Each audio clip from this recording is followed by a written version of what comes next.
evening, we will call the November 18th, 2024 regular city council meeting to order. I'll ask the clerk to call the roll. Vice Mayor Lowing. Here. Councilmember Chinaka. Councilmember Koo. Here. Councilmember Vinker. Here. Councilmember Burt. Here. Councilmember Lithcott-Hames. Here. Mayor Stone. Here. For the record, 6 present. Thank you. We'll go to agenda changes, additions, and deletions. City Manager? No changes this evening, Mayor. Great. We'll move to public comment. How many public commenters do we have? We currently have 3 requests to speak for items not on the agenda. Okay, then we'll do 3 minutes.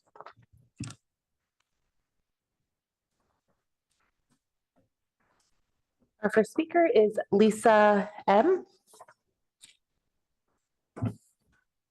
Moving to our next speaker, Leland F.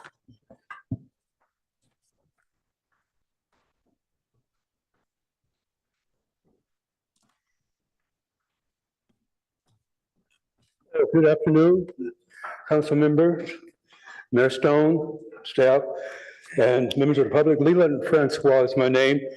And I've come before you over the past years, as I am tonight, and I love to talk about the United Nations. And I thank you so much for honoring the UN and flying their flag daily.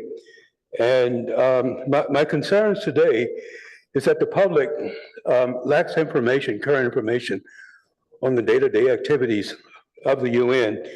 And a lot of the information that should be made available to the public cannot always be found online.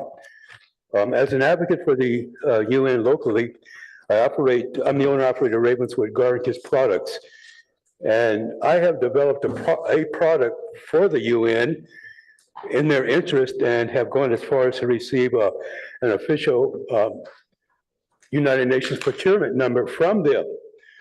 And they have asked me if I could produce these items. Well, the fact is that yes, I would love to produce the items, but I'm trying to get the public's attention.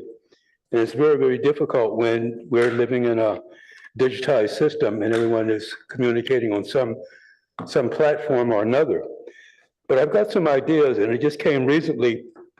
I was just reviewing the front page of the Embarcadero media publications, the weekly and the almanac and the Voice. And to my understanding, there has not been an extensive coverage within these publications on the United Nations in many, many years. And this has left a big void, both in our academic system as well as our professional system. And that should be rectified because the young people should be made aware of what's taking place outside of the regular government. So I don't know Mr. Adam Doss, the publisher, personally, but I do know that a lot of you have probably crossed the paths of the media, the Embarcadero Media Foundation. And I would like to work something to the effect where Mr. Doss could do a complete collective, the current edition says support local journalism.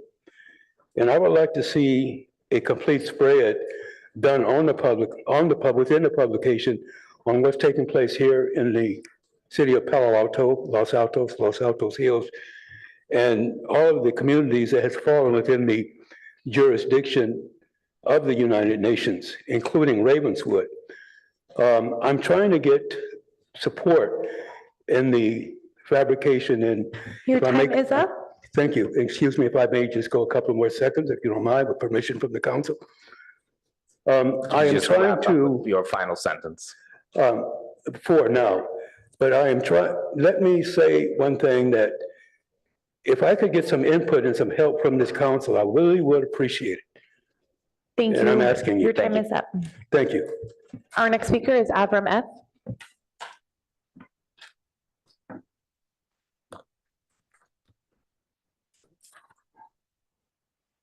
Okay, so I'm a little late with this, but on November 7th, Palo Alto Daily Post, front page, political allies in close race.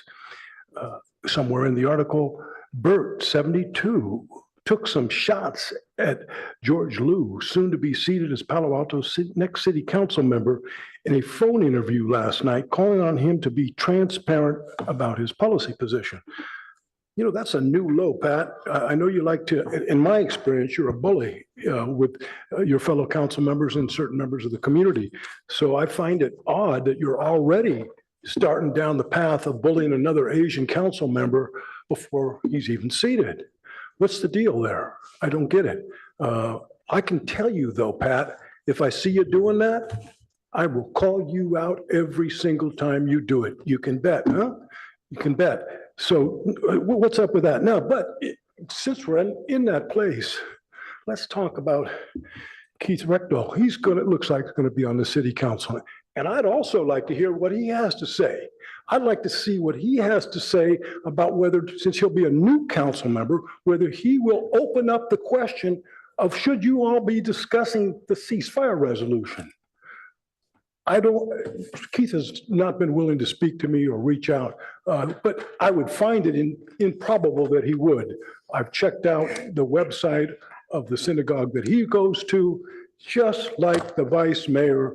They're very, very, very pro-Israel. Their website has no compassion whatsoever for the ongoing genocide in Gaza, in Palestine, and Lebanon. And like the bulk of you, except for Julie Lithcott-Haynes, have been endlessly silent on the genocide. Also, Keith works for Lockheed Martin. They may not be doing weapon systems, they may be working on space now, but I'll bet you anything in his many years, he's worked on some of the weapon systems that are being used in Gaza and Palestine and Lebanon to commit genocide. What's that going to be like, having a member on the council that participates in making and designing weapons that are involved in the genocide? In violation of international law. Now, he may say, I can't discuss it because I got a contract of confidentiality with Lockheed, and I'm going to say that it's vitiated by international law, and he has an obligation to speak out and to tell us if he's engaged in creating weapons of mass destruction that have been used in Gaza and Palestine. So yeah, that's a policy I'd like to know about. And finally, to the vice mayor, you need again to think about why you shouldn't be mayor in 2025. We'll talk about that more next time. Thank you. And that concludes public comment on items not on the agenda. Thank you. We'll move on to council member questions, comments, and announcements.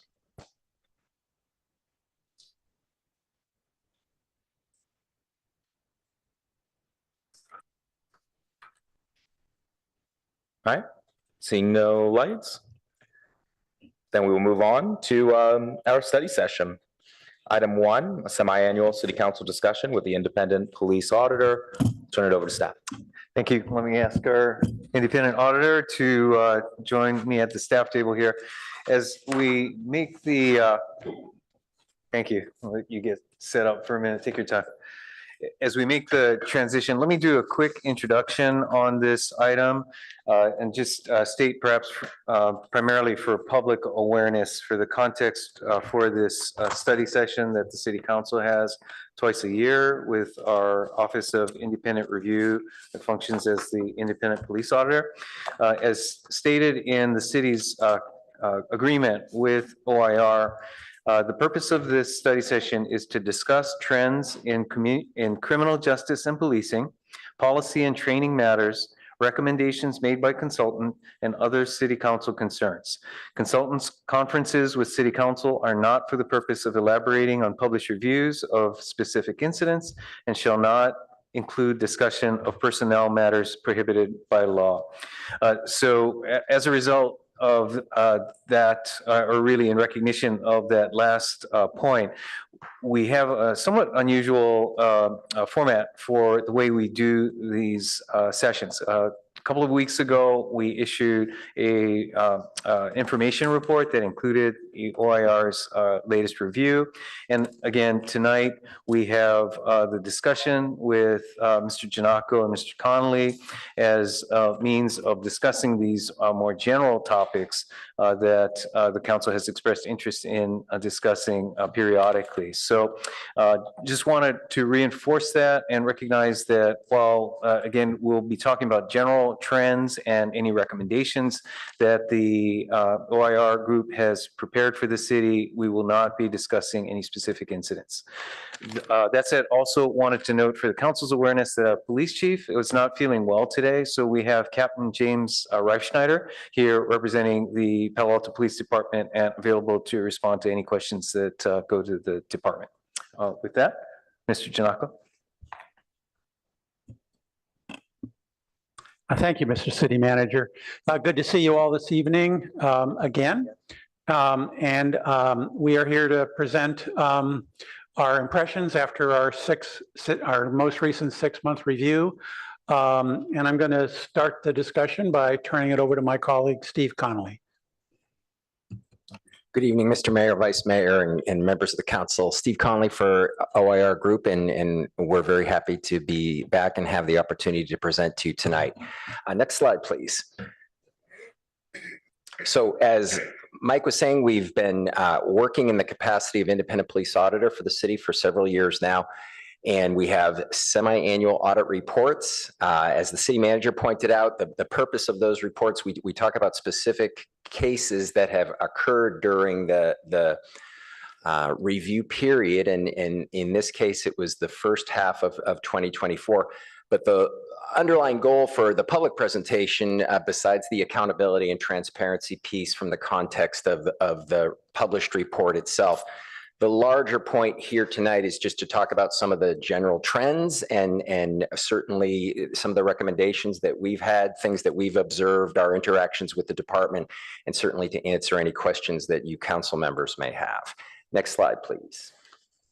So just giving you a kind of a high pass with regard to the contents of our most recent report. There was only one public complaint that was reviewed during this period, one completed case, and that was unfounded in terms of the allegations against department personnel. You may recall that 2 or 3 years ago, I think this is the fourth audit period in which we have done an evaluation of pointed firearm incidents. It's a new level of formal review that the department engages in. We looked at 9 separate incidents, and we'll talk a little bit more about those collectively in a moment or two. There were 2 use of force cases that met the criteria for our review protocol, and we'll describe the specifics of that. But again, that was established by your council a few years ago in terms of reevaluating our scope of work, expanding it a little bit, and adding certain category of use of force cases to our review process. You'll see from the bottom of this slide here that we just wanted to make mention of a part of our scope of work that is not featured in this report because there were no relevant incidents during the time period. Again, per your council, we have for several years now reviewed every taser deployment that the department engages in, and we also more recently have had the opportunity to expand our review for any HR related complaints involving department members. There were none during this reporting period, and so well, we didn't talk about any of them, but I think that that's a positive sign in and of itself. Next slide, please. So to get into the pointed firearm incidents a little bit more, again, not every agency tracks the pointing of firearms as a separate event that is worthy of supervisory review. It's a relatively new concept for the Palo Alto Police Department. And I think it is a reflection of growing public sentiment that a pointed weapon is in and of itself an exercise of police authority that I think everybody wants to make sure that the police are doing that in a conscious way, and that is in keeping with department expectations and not something that's done casually or recklessly or without a proper regard for its significance. So the department started tracking this in a formal way a few years ago. We have been monitoring those events, and we have noticed an evolution over time not in terms of the substance. Well, I guess I would say in terms of this, certainly in terms of the substance of the review process. I guess that's how I would put it. All of the events that we have looked at, the individual pointed firearm incidents, we have found, and in concurrence with the department, that the use of the firearm in that particular context was justified and in keeping with department policy and training. But one thing that has definitely evolved is the department is doing a better job in a couple different categories. One is that they are capturing these things more consistently and completely than they have before. In our first couple of years, there were, I think, some missing incidents as the department got accustomed to this new expectation and started making sure that all of its systems were talking to each other, and that when officers did do that, that they were taking responsibility for it and was being tracked and reviewed. And then secondly, one of the things that we encouraged very early on in the process was to take advantage of this. If the department's going to go to the trouble of capturing these things and having a supervisor sit with them and review them and look at the body-worn camera recordings, I think the idea was that, great, the bottom line question of whether the pointed firearm was appropriate or not is certainly a significant one, and that's the point of the exercise, but it's also an opportunity, like other review systems. Take a look at the whole incident. Are there things that you are seeing that may not rise to the level of misconduct or policy concern, but that warrant, it's an opportunity to communicate with officers and discuss things that could have been done differently or better, and just use it as another feedback loop, basically. And the department has done a better job in recent years of having these memos be a little bit more thoughtful and thorough in terms of everything that gets looked at and the feedback loops that are provided for officers. We did have one recommendation with regard to this category, and that was with regard to body-worn camera activation. We noticed in the 9 incidents, there were 4 individual officers that had not, for one reason or another, deployed their body-worn cameras. The department, to its credit, captured that information, tracked it, and addressed it internally as part of that process. I want to elaborate on that just for clarification in a couple of ways. One, as we say in the report, there were no instances in which the key information about the event itself, including the use of the firearms, no incidents in which all of that information was lost because of one involved officer's failure to have his or her camera. So in other words, all of these incidents involved multiple officers responding, and it was only one officer whose camera was missing. So there was no lost, we wish we knew what happened here, but we don't. In many instances, it's another officer's body-worn camera that provides a better vantage point for a colleague's use of the firearm. So that piece of it, it didn't cost us anything in terms of our ability to review and assess these situations. And then secondly, and I think importantly, we did not have the sense, there was no evidence to suggest that the deployment issues were related to some intent on the part of the officers to avoid accountability, transparency, all the things that made people push for body-worn cameras when that technology became widespread and available. It is not our sense that the officers are hostile to the body-worn cameras. And in fact, here in Palo Alto, as well as a lot of the other agencies that we've worked with, I think officers have come to accept that as part of policing, and they see a lot of advantages to it in terms of capturing information that is beneficial to the officer and to the agency and to public safety. So it wasn't a situation where we were concerned that there was this deliberate attempt to thwart the point of the cameras or department policy. Having said that, the equipment issues that were responsible for these failures, 4 out of 9 cases where there was at least one problem with it, it certainly got our attention.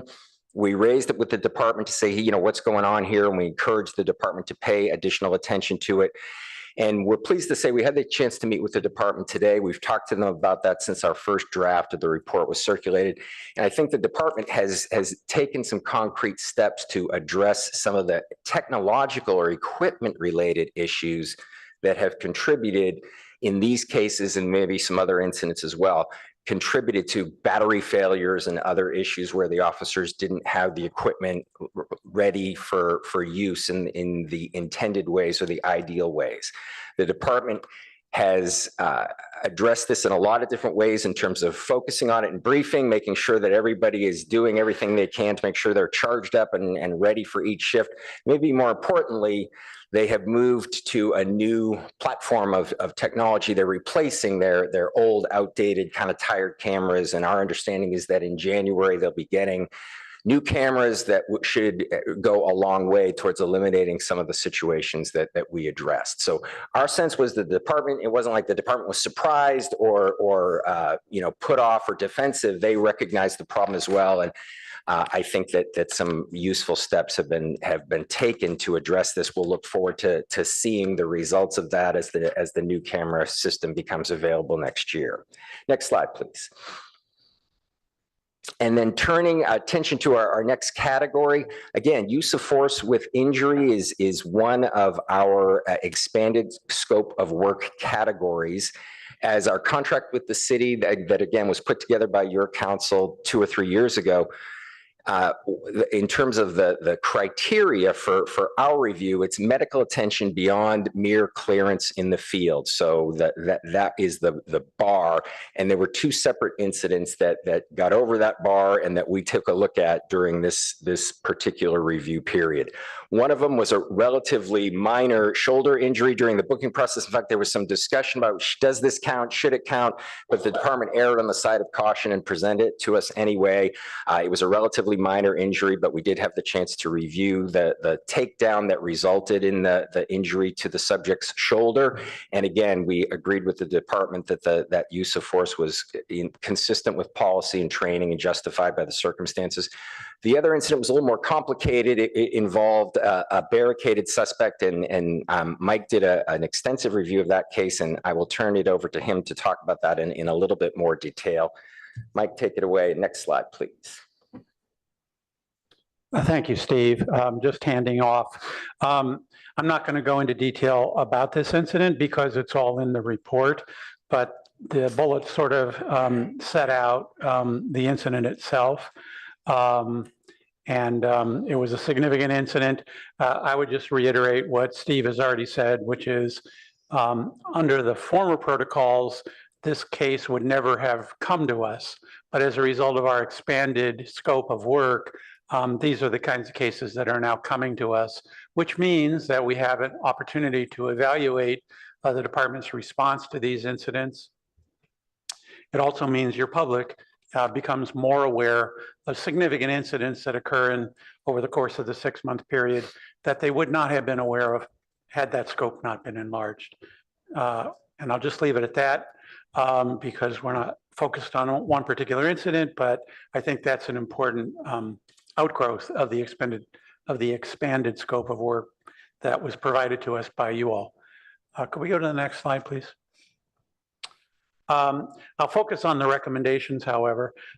We did find we had no reason to disagree with the decision about whether the use of the less lethal munitions was in policy. We did make a number of recommendations, however, related to training, related to tactics, and related to policy. We're pleased to report that the policy change, which is, essentially provides the guidance to officers on what the expectations are with regard to use of such force options, that policy recommendation has been accepted according to the department and has already been implemented. So I think as a result of that, on a going forward basis, officers will now have better guidance and better understanding about what it is that's going to be the parameters when less lethal munitions are used in the course of any operation. Go to the next slide, please. The next slide is just closing. One thing that I did want to say is that it's not in our report, but it sort of goes to some of the broader issues. A few cycles ago, you asked us to conduct an audit of the recruiting and hiring practices of the agency. At that time, there were some challenges with regard to getting full staffing as a result of retirements and departures, et cetera. And also, I think, as a result of the the George Floyd murder, the discussion, the national narrative, the local narrative, and sort of as a result, I think some dissuasion on behalf of folks to get into law enforcement and public safety. That is still a challenge in many, many agencies throughout the nation, throughout the state of California. Although, as Steve indicated, in our check-in meeting that we had with command staff earlier today, we were pleased to learn that staffing has actually gotten much better with regard to the hiring situation in the city and in the police department. And even more so, one of the things that you asked us to look at when we did that report a year ago was to look at some of the gender issues. And the other good news is that the new hires have significantly increased the proportion of women that are now either employed or about to be employed in the academy by the Palo Alto Police Department. So those are measurements that I think are effective and positive and good news. On that high note, I will end our initial discussion, but Steve and I are certainly available for any questions you all might have. I would just, again, close by thanking you for your attention and your continued support in this auditing program. Thank you. And well, thank you, Mr. Giannacco. Thank you, Mr. Connolly, for the report as always. Since this is a study session, we'll come back to council first for questions and discussion, and then we'll end with public comment. So any questions or comments? Councilmember Burt? Well, thank you for the report. And one of the things that leapt out is that we had no use of tasers in a 6-month period. I'm trying to recall how that compares to historic patterns. It certainly seems like a very positive development.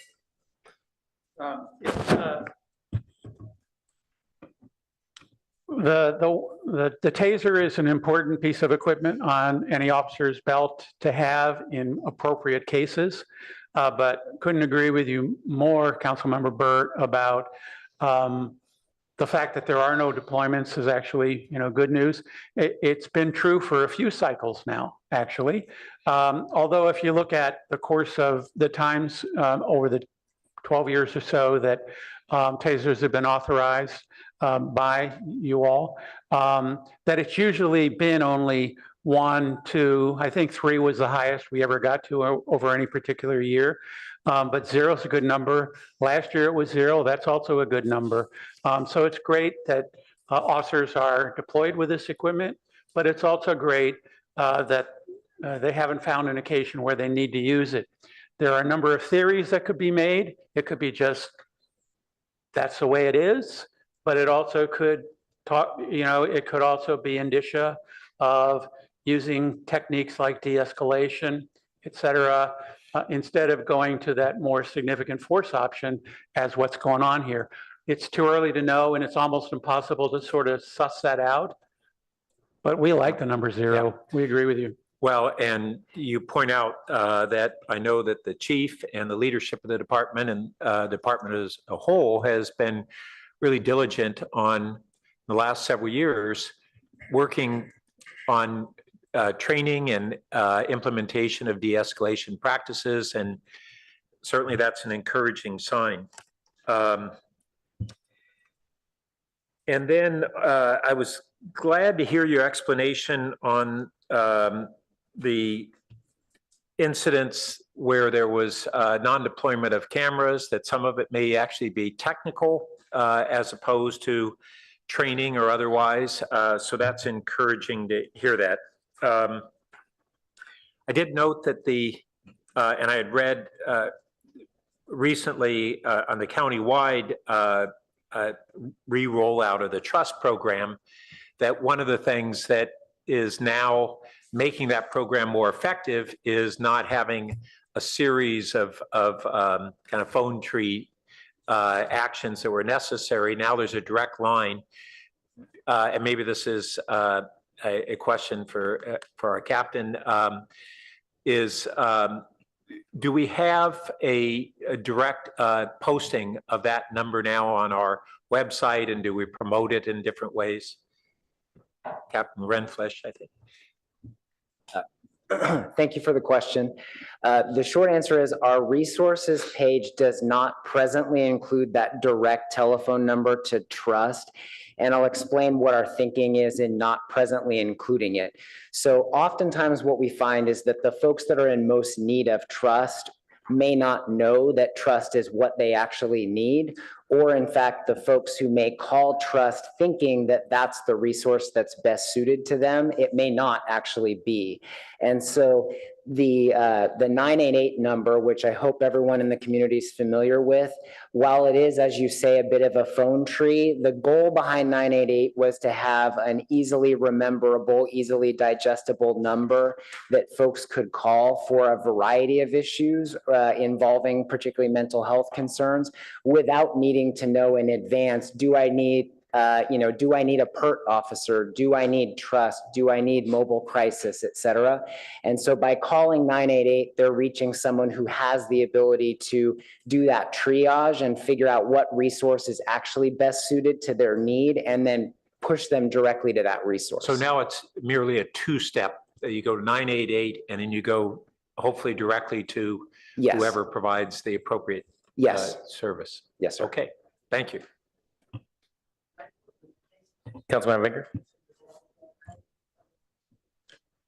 Thank you, Mayor Stone, and thank you, Mr. Chinako and Mr. I'm sorry, John Connolly. Connolly. Thank you. I get that a lot, Councilmember. Sorry. First, I'd just like to say that welcome back. And I'm proud to live in a city where we do this and have a police auditor coming twice a year to report to us. And I'm more proud that the reports we've gotten back in the couple of years I've been around have been very good.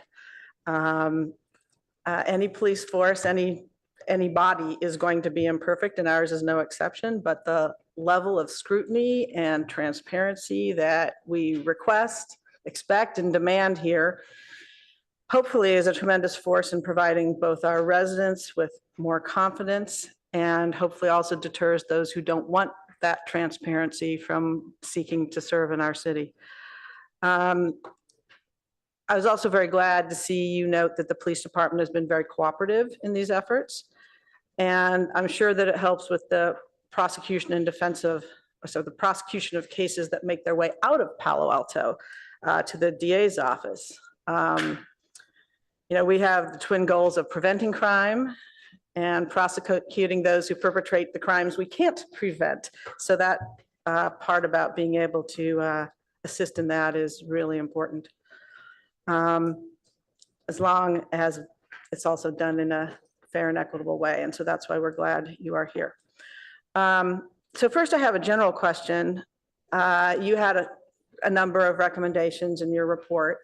And I note that Chief Binder then responded to each of those in writing, and that the department has agreed with each and every one of those recommendations and added some text typically. Now, as lawyers, we know that sometimes those can add in qualifications that undo a little bit of the agreement. And so my general question to you is, are you satisfied with the responses that you received, and or do you have any concerns about any of those responses?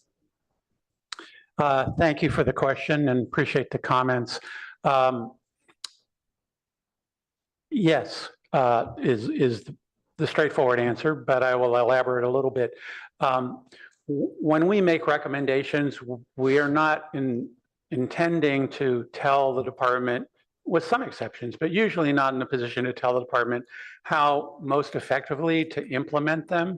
So the qualifications are, the way I interpret them is that the qualifications are, we get it, we understand it, and we're going to find a way to achieve the objective of the recommendation. It may not be exactly as we would do it, but we're not the chief of the agency. The other thing is, because we have a continued relationship with the city, we can always come back. And if we're not happy with the way in which things have either not been implemented or or have been partially implemented, we can always come back on that and report back to you. So that's a longer, because I'm a lawyer, it's a longer way of answering your question, but the short answer is yes. Okay, and I appreciate that. They read pretty well to me, but you're the expert, so I wanted to ask. I also just wanted to follow up very briefly on the hiring practices that you noted and the results that you mentioned. Good news, yes, that there are increased proportions of women. I'd be curious how much.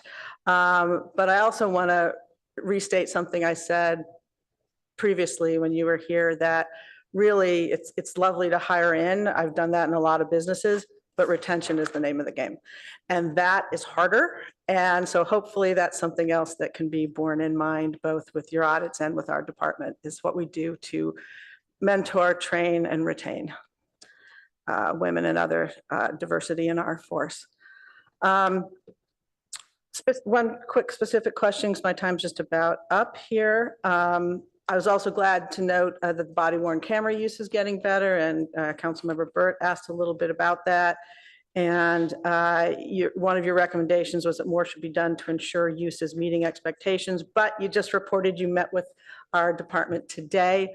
Are you feeling better about that? And it sounds like things are in good stead. Is there any lingering concerns we should know about? I think the answer to that question is also yes. We had a good conversation about it, and not just kind of lip service. They were actually able to cite some very specific things that have been done in recent months, including focusing on briefing practices and training to try to maximize the value and efficiency or effectiveness of the equipment that the department already has, or that you already have in Palo Alto. But maybe more importantly, I think they're very enthusiastic about the new equipment that's coming in, and they feel like that will eliminate a lot of the clunkiness that has contributed to some of this. And then the proof will be in the pudding. If we get to next April, next June, and we're still seeing issues, then maybe another kind of response on the employee intervention side, the disciplinary side is perhaps going to be called for. But I think right now they've identified some very, very concrete ways to address the problem. Great, good news, and we'll hope for a good report on that front as well. Thank you. Councilmember Lifcuttings. Thank you, Mr. Mayor. Thank you, Mr. Janako and Mr. Connolly. Captain Reifschneider, appreciate your being here, and I know we all hope the chief is feeling better. I appreciate my colleagues bringing up the questions they have about the downturn in the use of tasers and cameras not always deployed, the gender issues in hiring and retention being so important. The couple of issues I want to speak to are this question of less lethal force and our RIPA data. I know we can't speak about individual cases, so I'm trying not to do that, but I find myself curious when it comes to less lethal force, which is clearly a category of weapon or of approach to apprehension. How many options are there? How many items fall in the category of less lethal force weaponry? And are you able to assess your degree of satisfaction with our police force's use of these less lethal force mechanisms? Thank you for the question, Council Member. With regard to less lethal force, it is a weapon that can be lethal, and the reason it's called less lethal is because of that fact, that particularly if there's a miss and it strikes a sensitive part of the body, head area, other parts, it could result in lethality. So that's why it is a weapon that is best used judiciously and only under the right circumstance. In this case, it was certainly a serious incident. The individual was suspected of a serious felonious crime. They spent a lot of time trying to negotiate with the individual, but when all was said and done, it was used, and it did have unfortunate outcome here with regard to the injury suffered by the individual. The way we looked at that, and the way we look at any use of less lethal, is because it has the potential for serious injury, it's really important to dig down and evaluate after the fact, not only whether it met the policy requirements, but also whether there were other options in retrospect, in hindsight, that might have still been available to alleviate or not to necessitate going to that level of force.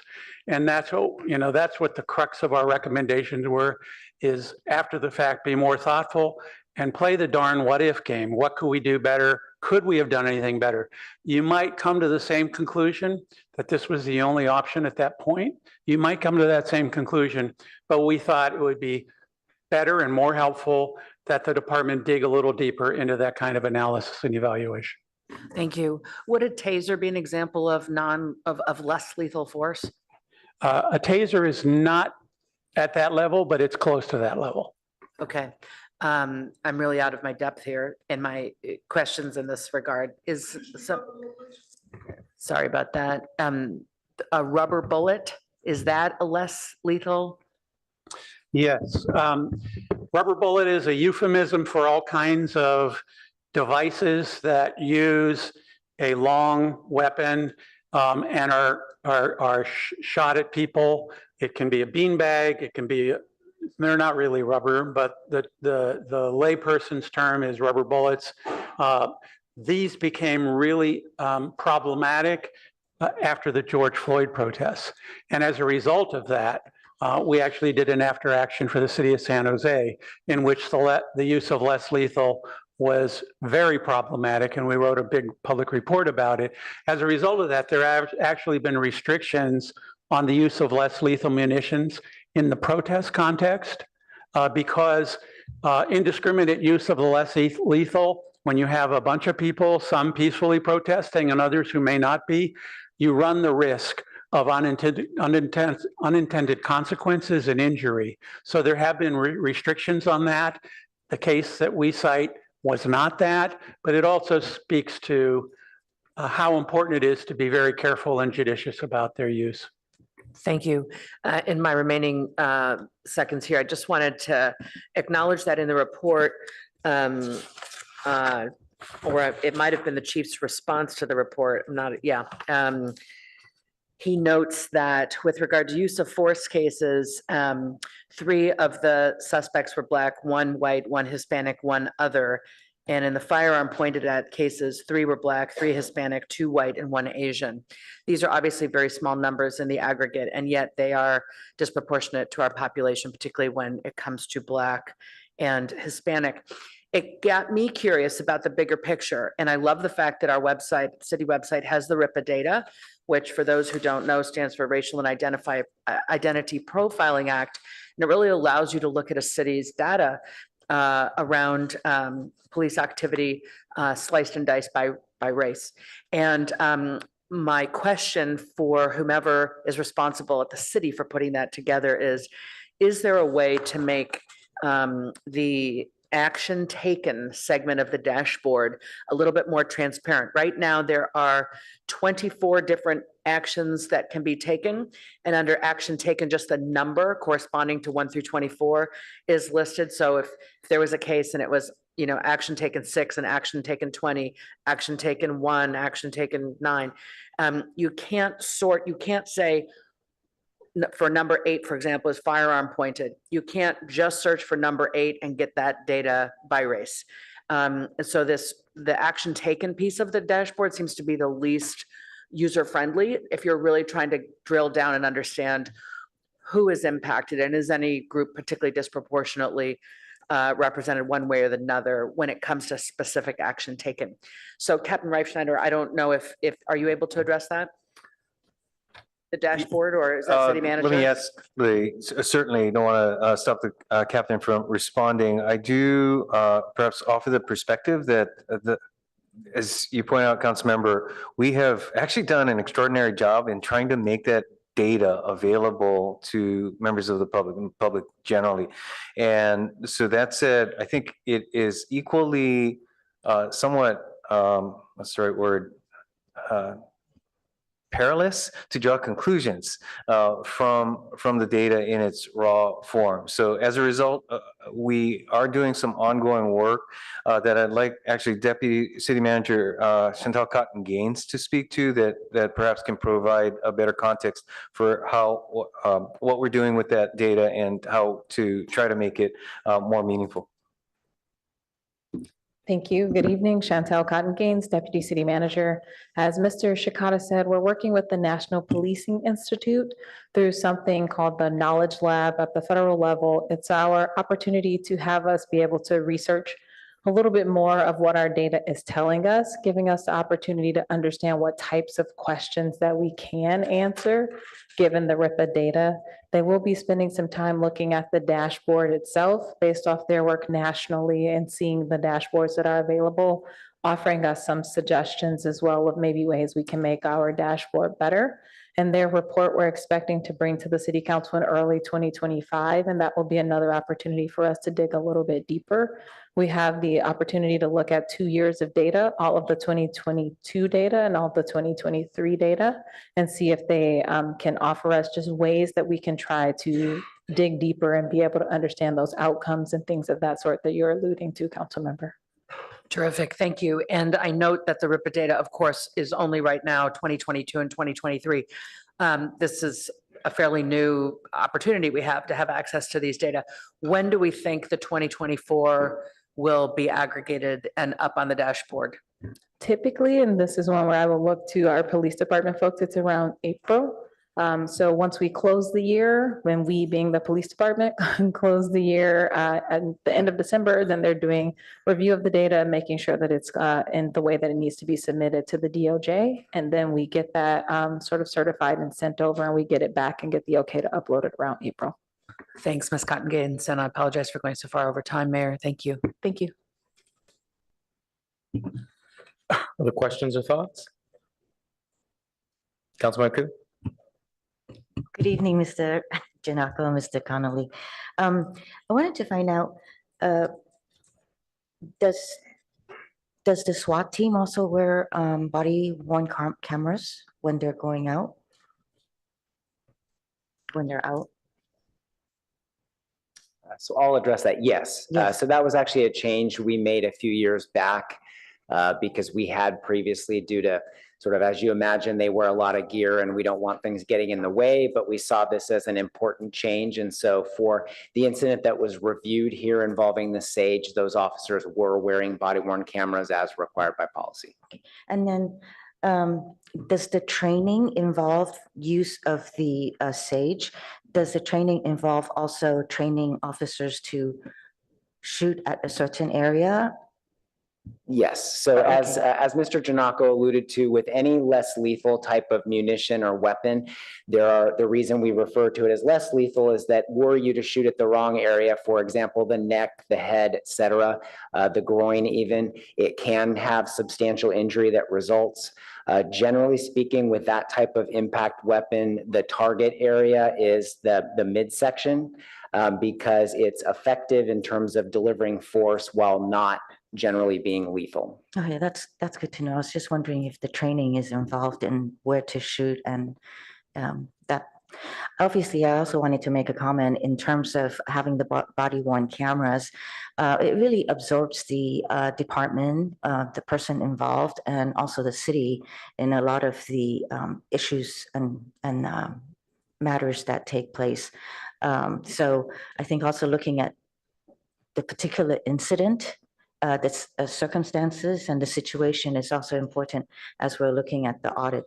So thank you so much. Thank you, sirs.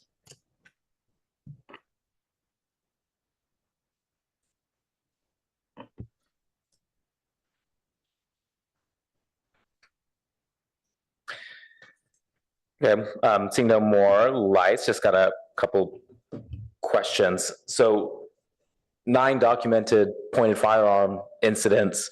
I don't know if that number is low or not. You're both kind of more the experts. I mean, where does that number compare to comparable jurisdictions?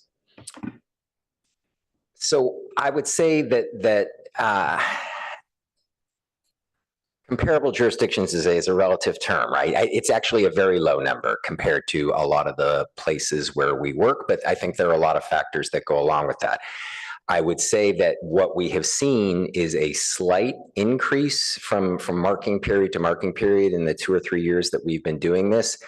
I think 9 is the highest, and there was one other year that was also, or one other half year that was also 9 incidents.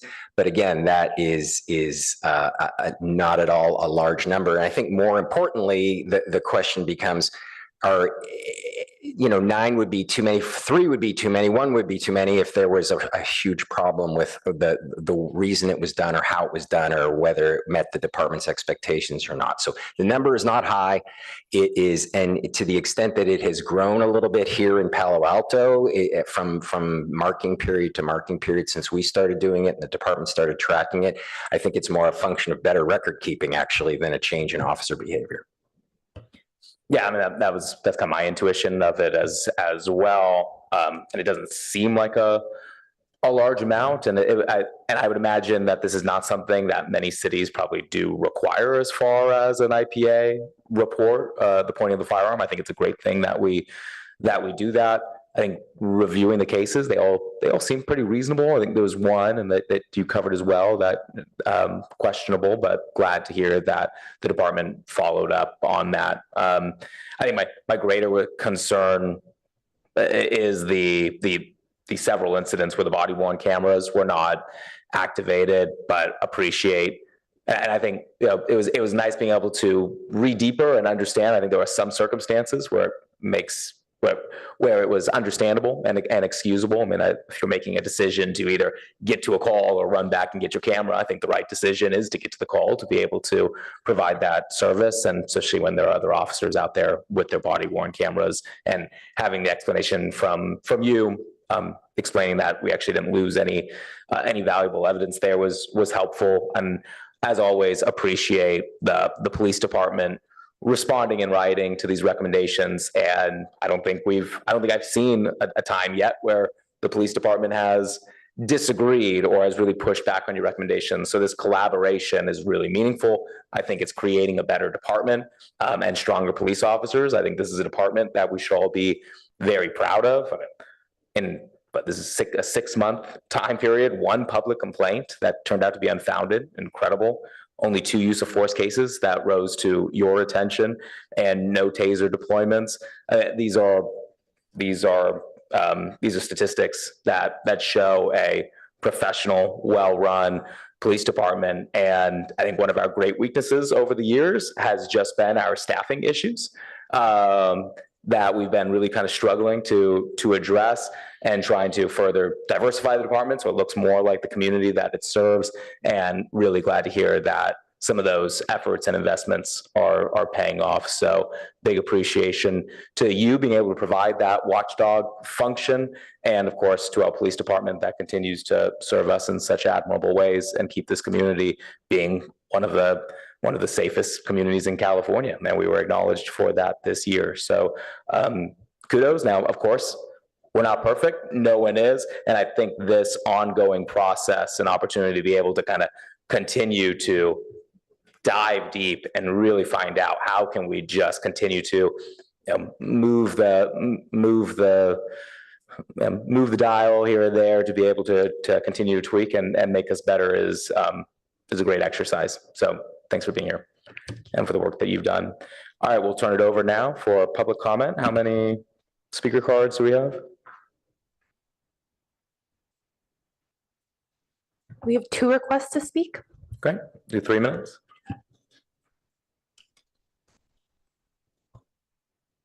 Our first speaker is Avram F.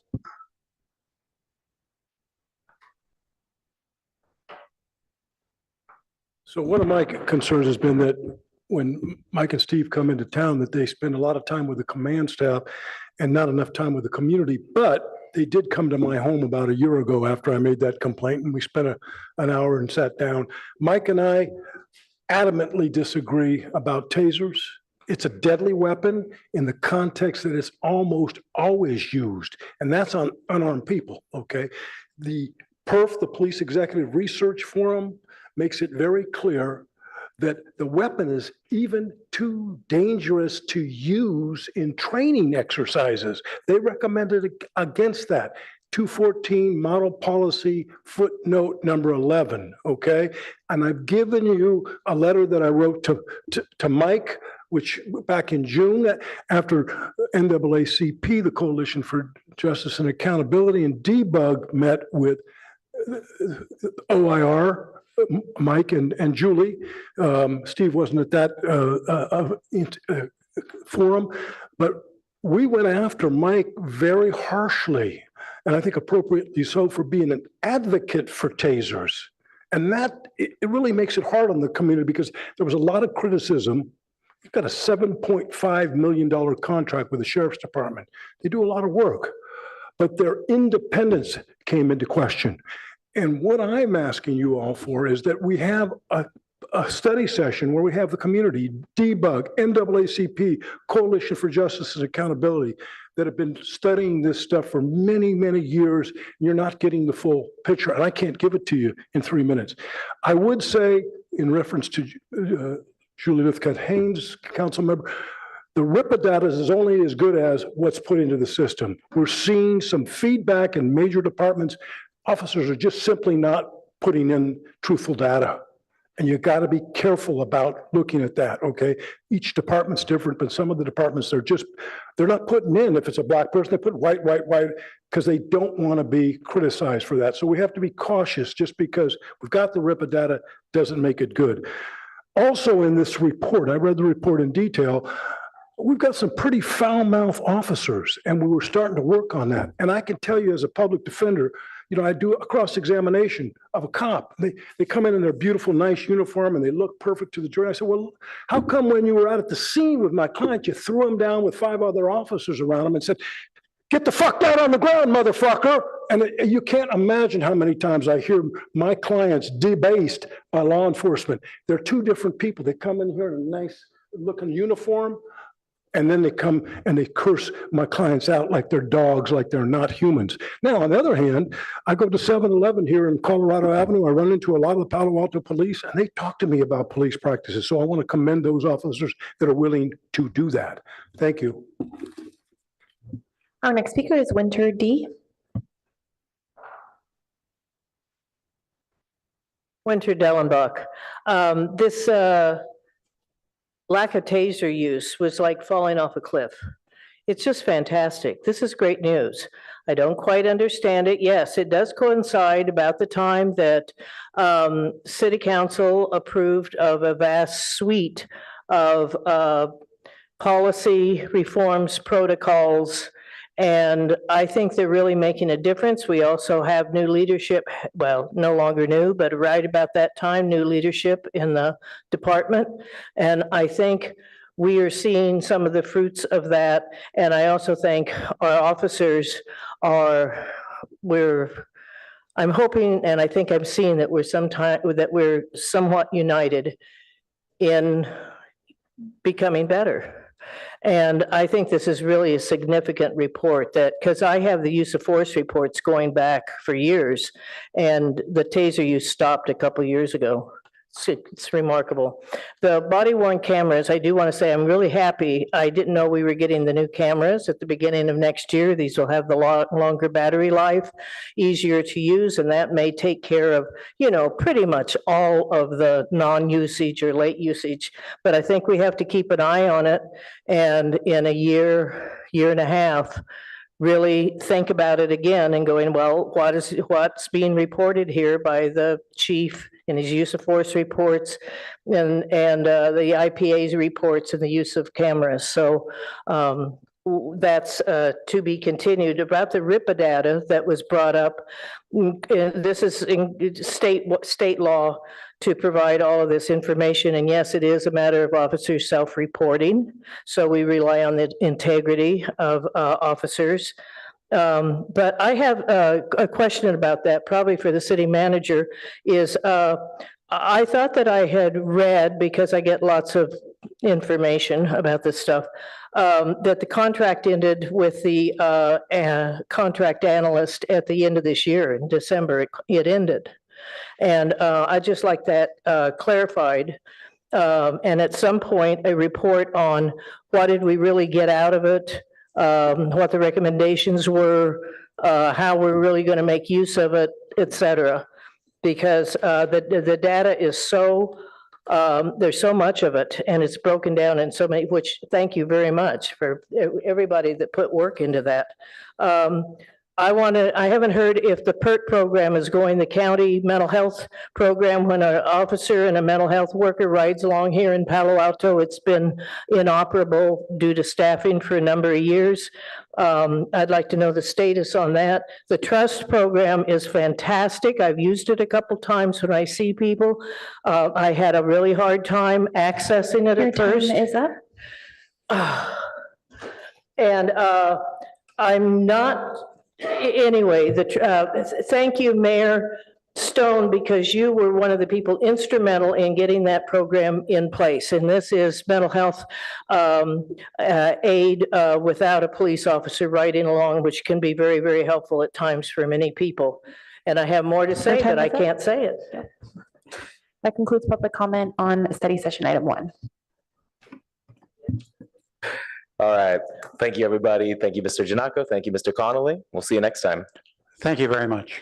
I don't know if the city manager, if you were prepared to answer that last question, or you can get back to Ms. Dellenbach. Only to acknowledge that we are actually close to the end of the current contract. And so we're working on a short-term extension that will lead to then procurement for a longer-term contract. Great. Thank you. All right. We'll move on now to the consent calendar. These are items 2 through 8. We'll do public comment first on the consent calendar.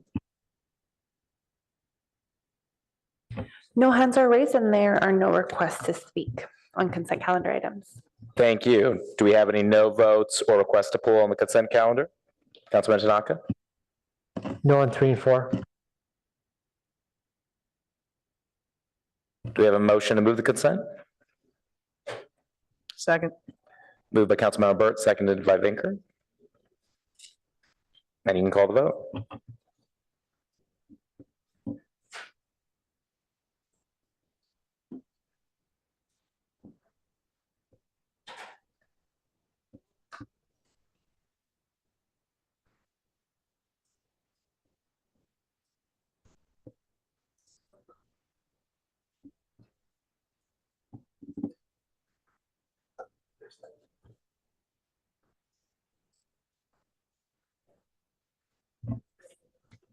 Councilmember Lithcott-Hames, Yes. Councilmember Tanaka, Yes. Vice Mayor Lowing, Yes.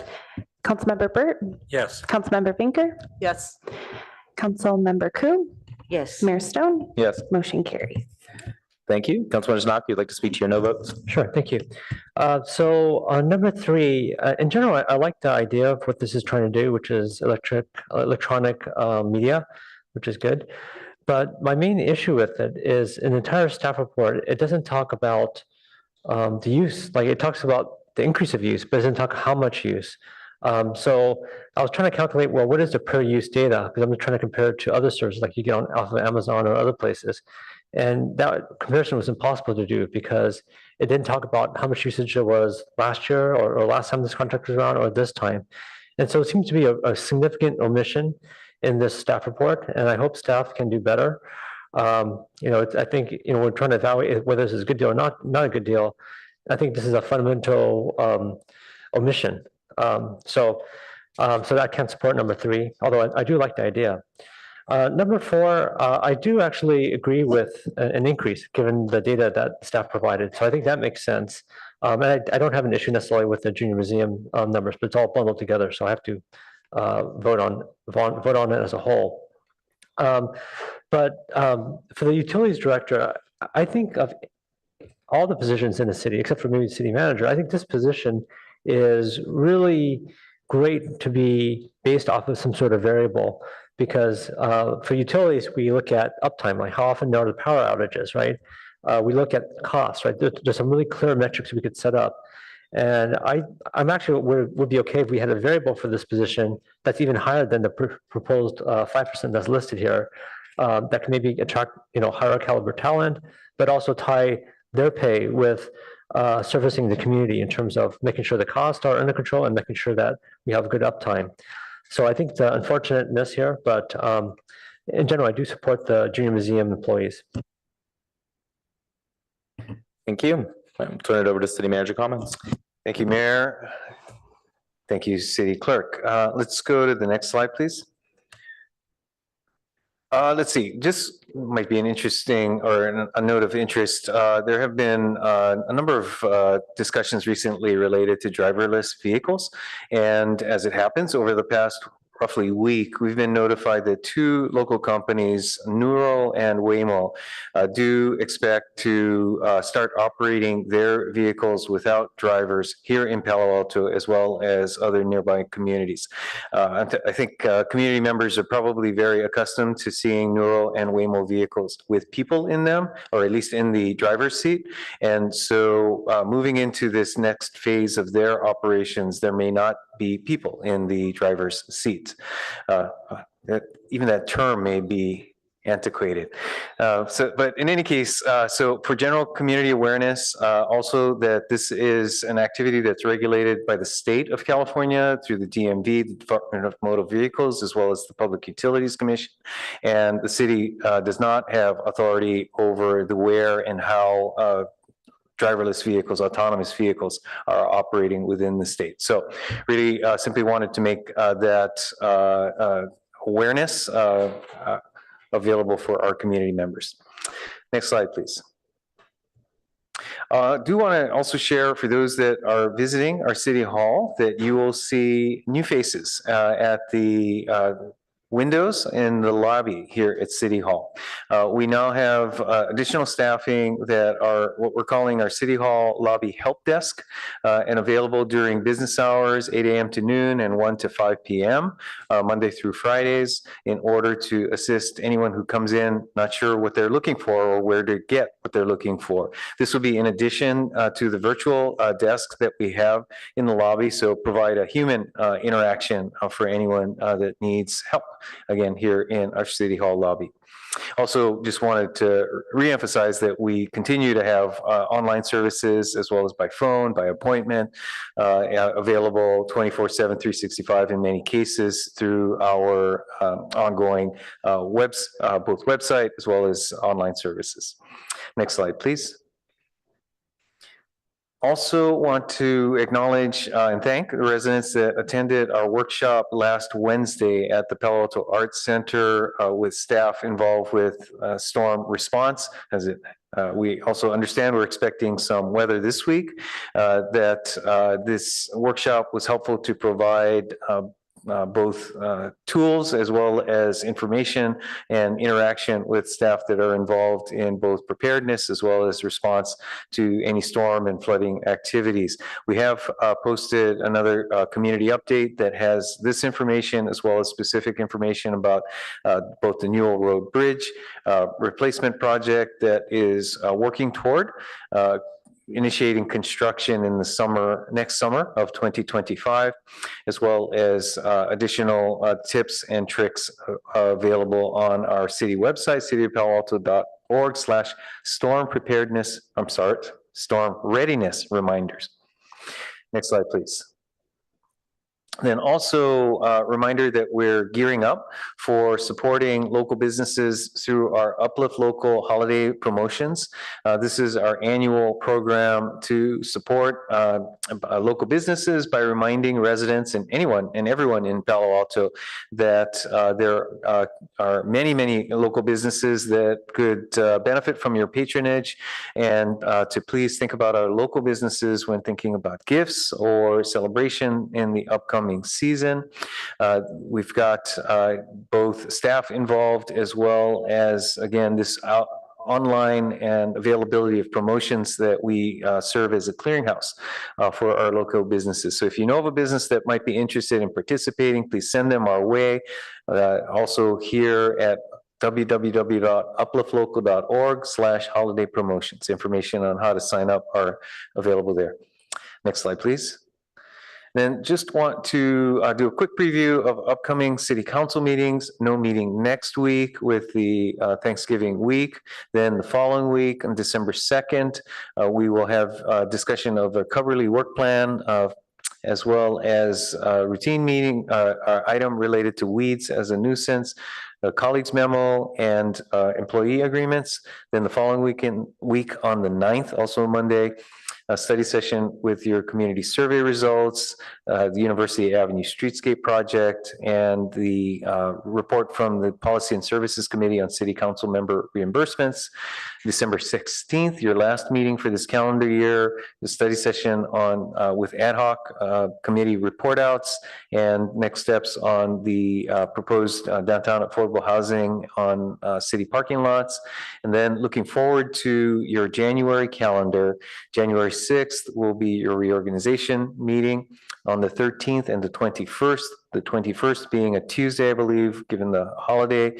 And those are your regular, or those will be business meetings for the council. And then on the 25th, which is Saturday, your city council retreat.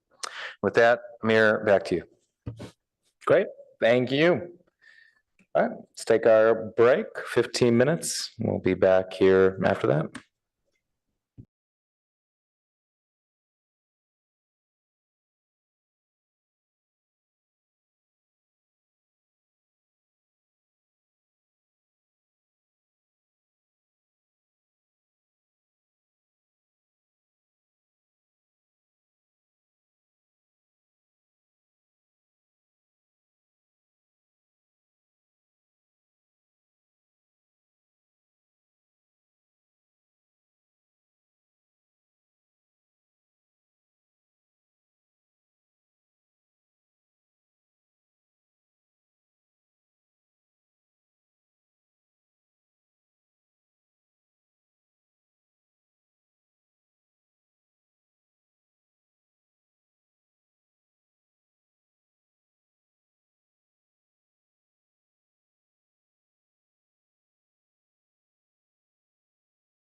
Back from our break, we're going to take up our first action item, item 9.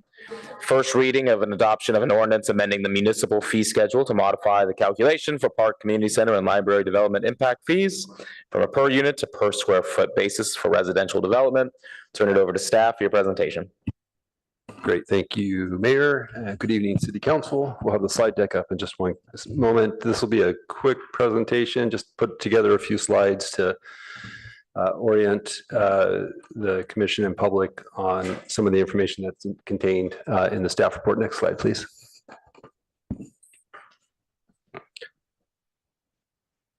As shown in, as provided in the staff report, just to remind the City Council that development impact fees are assessed on projects, new development projects for the impacts that are created on city services or infrastructure. And the obligation is that there be a proportional share of the cost to the impact that has been identified through nexus studies. The city did a nexus study in 2020, and the City Council updated a fee schedule in 2021. Previously, the last time it had been updated was 20 years earlier.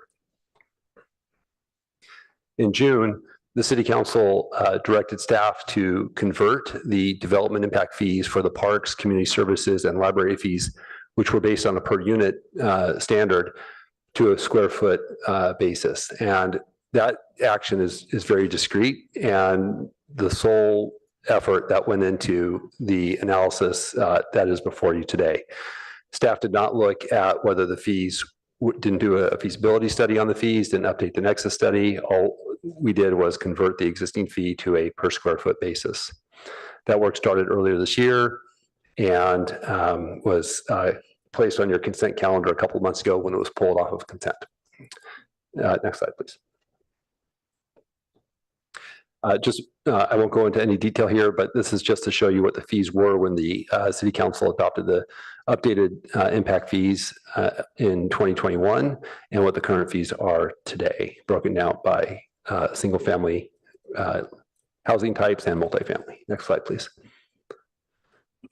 And then again, the recommended action or the focus is just to convert the existing fees to a per square foot basis. There are two approaches that are identified in the report. Staff recommends the distinct fee structure because we have sufficient data to compile the information, and it also reflects the size of the impact based on the land use type, so we can distinguish single family from multifamily. The other approach is to use a consolidated fee structure that results in a lower fee for multifamily, but a higher fee for single family. If the City Council were interested in assessing or proceeding down the consolidated fee structure, staff still recommends that the single family fee be applied and not raised from the 2110 number to the 2547. Next slide, please. There was some lengthy public comments that were provided previously. They're attached to the packet, and staff summarized those comments and responded to them in brief. In the report, since then, there's been at least two other letters that were submitted from acclaimed companies and Henschel Trucks. Both of those entities are associated with the development on San Antonio, and Acclaim has another project on El Camino. This work is, there's future work that's planned related to the housing element, where I think a lot of the questions that have been addressed or raised in public comment would be addressed. That is through an updated feasibility study that staff hopes to initiate in the beginning of next year. And that concludes the report. Thank you. Turn it to public comment. No requests to speak and no hands are raised for action item 9. Thank you. Then we will return to council for questions and discussion.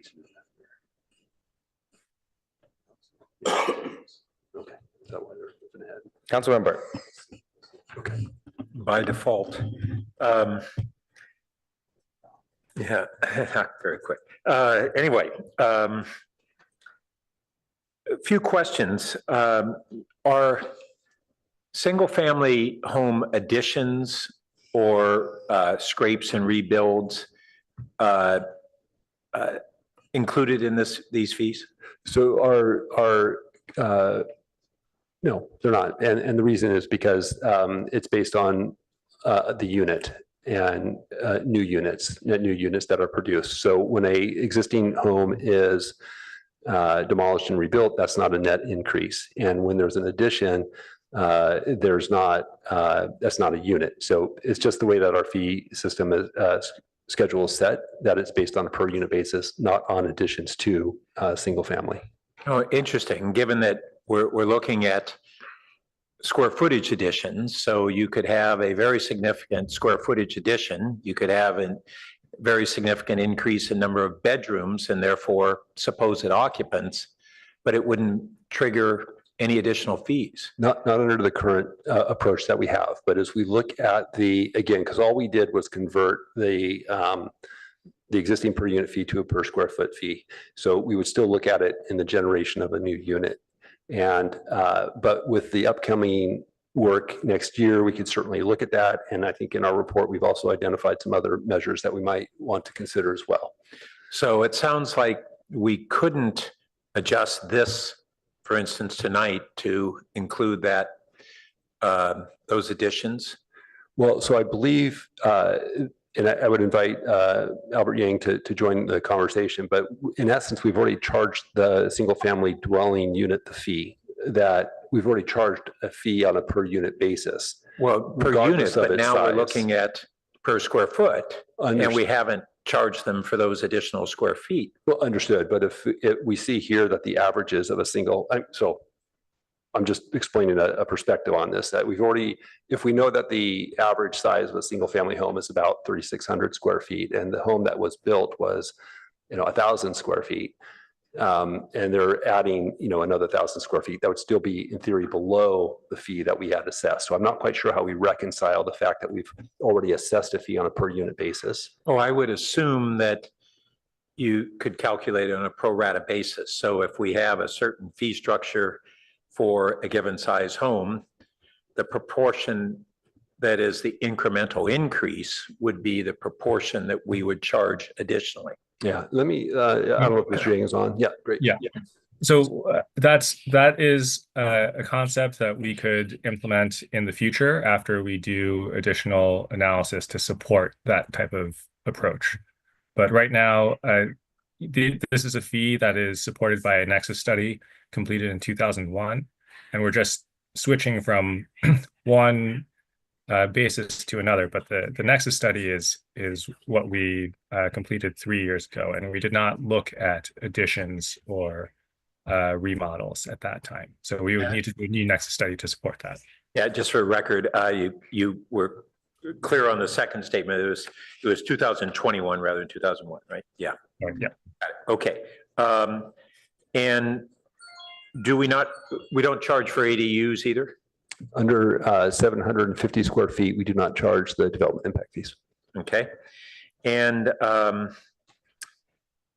consultants, there was an assertion, which seems logical, that the occupancy density for multifamily is on average higher than single family. But I couldn't find any supporting data on that other than just the assertion. Yeah, so it's based on census data, and I don't know if it's contained in the earlier report, and I'm looking to see if our consultant's online right now. We started a little early, so yeah, I don't see them online right now. Oh, they are? Okay. Kuda, do you want to speak to? Absolutely. Good evening, members of the council. My name is Kuda Wikwede. I'm Managing Director with DTA. To answer your question, yes, those figures are based on census data that we look at the number of households and the population for each single family and multifamily, and we derive a persons per household from that information. Thank you. That's all for now. Vice Mayor? Yes, a few questions. First of all, I just want to confirm, particularly for the public's benefit, that These development fees are essentially for what I'll call infrastructure, buildings, or to build libraries or create parks or buy parklands and so on, as opposed to programs or people that go in those buildings. Not for the people, it's for the facilities and the infrastructure, but not the people. Right. So we've gotten some public comment and didn't know if we'd get in tonight on, we shouldn't restrict library hours or something. And I just want to raise the point to get it confirmed that we're talking about infrastructure things, not library hours or librarians or things like that. Yeah, correct. And this is based on the need for people, more people coming to town, but more people could use the same number of libraries. So that's a little bit of a shaded area, but at least it's around the building and the productivity of the building, not around programs and people. I just want to confirm that. Yeah, I think the distinction is the capital improvements that are associated with the city services. Yeah, have we done recently, or even maybe not recently, but particularly recently, any look at the surrounding cities and what they charge for these kinds of fees? The ones that are listed here? Yeah, as part of DTA's prior work, that was some data points that were collected. It wasn't something that we were looking at relative to the conversion of the existing fee to a square foot. Right, right. So we have some comparison. Do we have from the consultant any sense of where we are on the spectrum? Kuda, do you have that information available? You're on mute. I apologize. I can pull it up as we're talking. I don't have it up, but we do have that information available.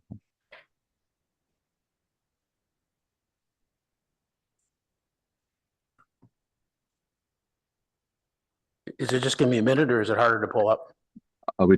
It should just be a minute, but we did a comparison of the neighboring jurisdictions, essentially looking at how the fees range. I think looking at individual fees as well as the consolidated amount as well. So I should have that in just a second. But if not, we can certainly provide that information. Yeah, I don't want to hold up the train here.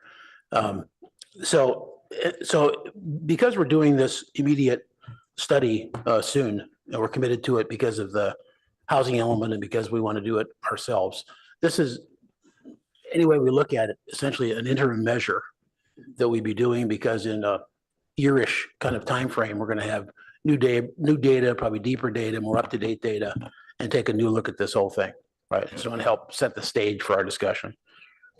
Yes, this is definitely an interim step to take the existing fees and convert them to a per square foot fee. And it's also a commitment that the city made in its housing element to have this work done, in addition to the more expanded study that's going to look at all the other questions that have been addressed in the public or raised in the public comments that we've received so far. Okay. If you don't still have that data item, let's just move on. I'm done with the other questions. Thanks. Ames. Thank you, Mr. Mayor. I want to acknowledge just at the outset that we are in the city trying to create the conditions under which developers will want to build housing projects in our city so that we can have the housing we need for essential workers and seniors and young people and families. And of similar urgency is to assess impact fees on such projects so that we can continue to provide parks and community centers and libraries that support the quality of life for our residents. And the question that caused us to pull this item is, are we certain that the new distinct impact fee structure as currently calculated isn't shooting us in the foot by being too high an assessment on multifamily homes, therefore creating an impediment to building the kind of housing I think all of us up here agree we really need. To follow on the Vice Mayor's question, Mr. Late, I know that you are preparing an economic impact feasibility study, as stated in the housing element. Can you give us a sense of when, I know this is not a small undertaking, when do you anticipate that will be out? Trying to get a sense of how much distance is there from tonight to that point, because whatever we do tonight is a temporary decision, knowing that a fuller study of this entire concept of impact fees and their impact housing is coming.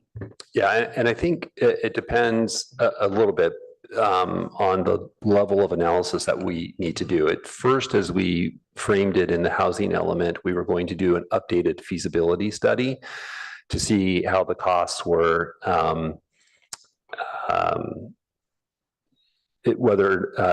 how the impact fees impact housing production, and either make changes to our development standards to make it more economically feasible, or explore changes to our impact fees. If there's an interest in moving perhaps from a per square foot basis to something like per bedroom basis, that might have more apples to apples comparison between single family and multifamily housing, then that might require some kind of an update to the Nexus study. And that would be a process that's much more involved and more cost and more time. In any event, we do hope to begin the process in the first quarter of next year of selecting a consultant. If it's the former, staff could move more quickly because the cost will be less. If it's the latter, we're going to have to come to the city council for a budget appropriation. Thank you. I, for one, came to that same conclusion after reading the consultant's report and the staff report, that maybe the per bedroom might be the more equitable calculation. But we haven't had an opportunity to study that in depth and really see the numbers and figure it out, crunch it out. But I would certainly be in favor of us taking a deep look at that, because I remain very concerned that the distinct rates seem to be unduly burdening multifamily housing. And here's how it's looking mathematically for me. And thank you, by the way, to the consultant for explaining where the data on more people live per square foot in multifamily than single, because I didn't see that anywhere in the report, and it just felt like a belief rather than data driven. So I'm glad to know it came from the census.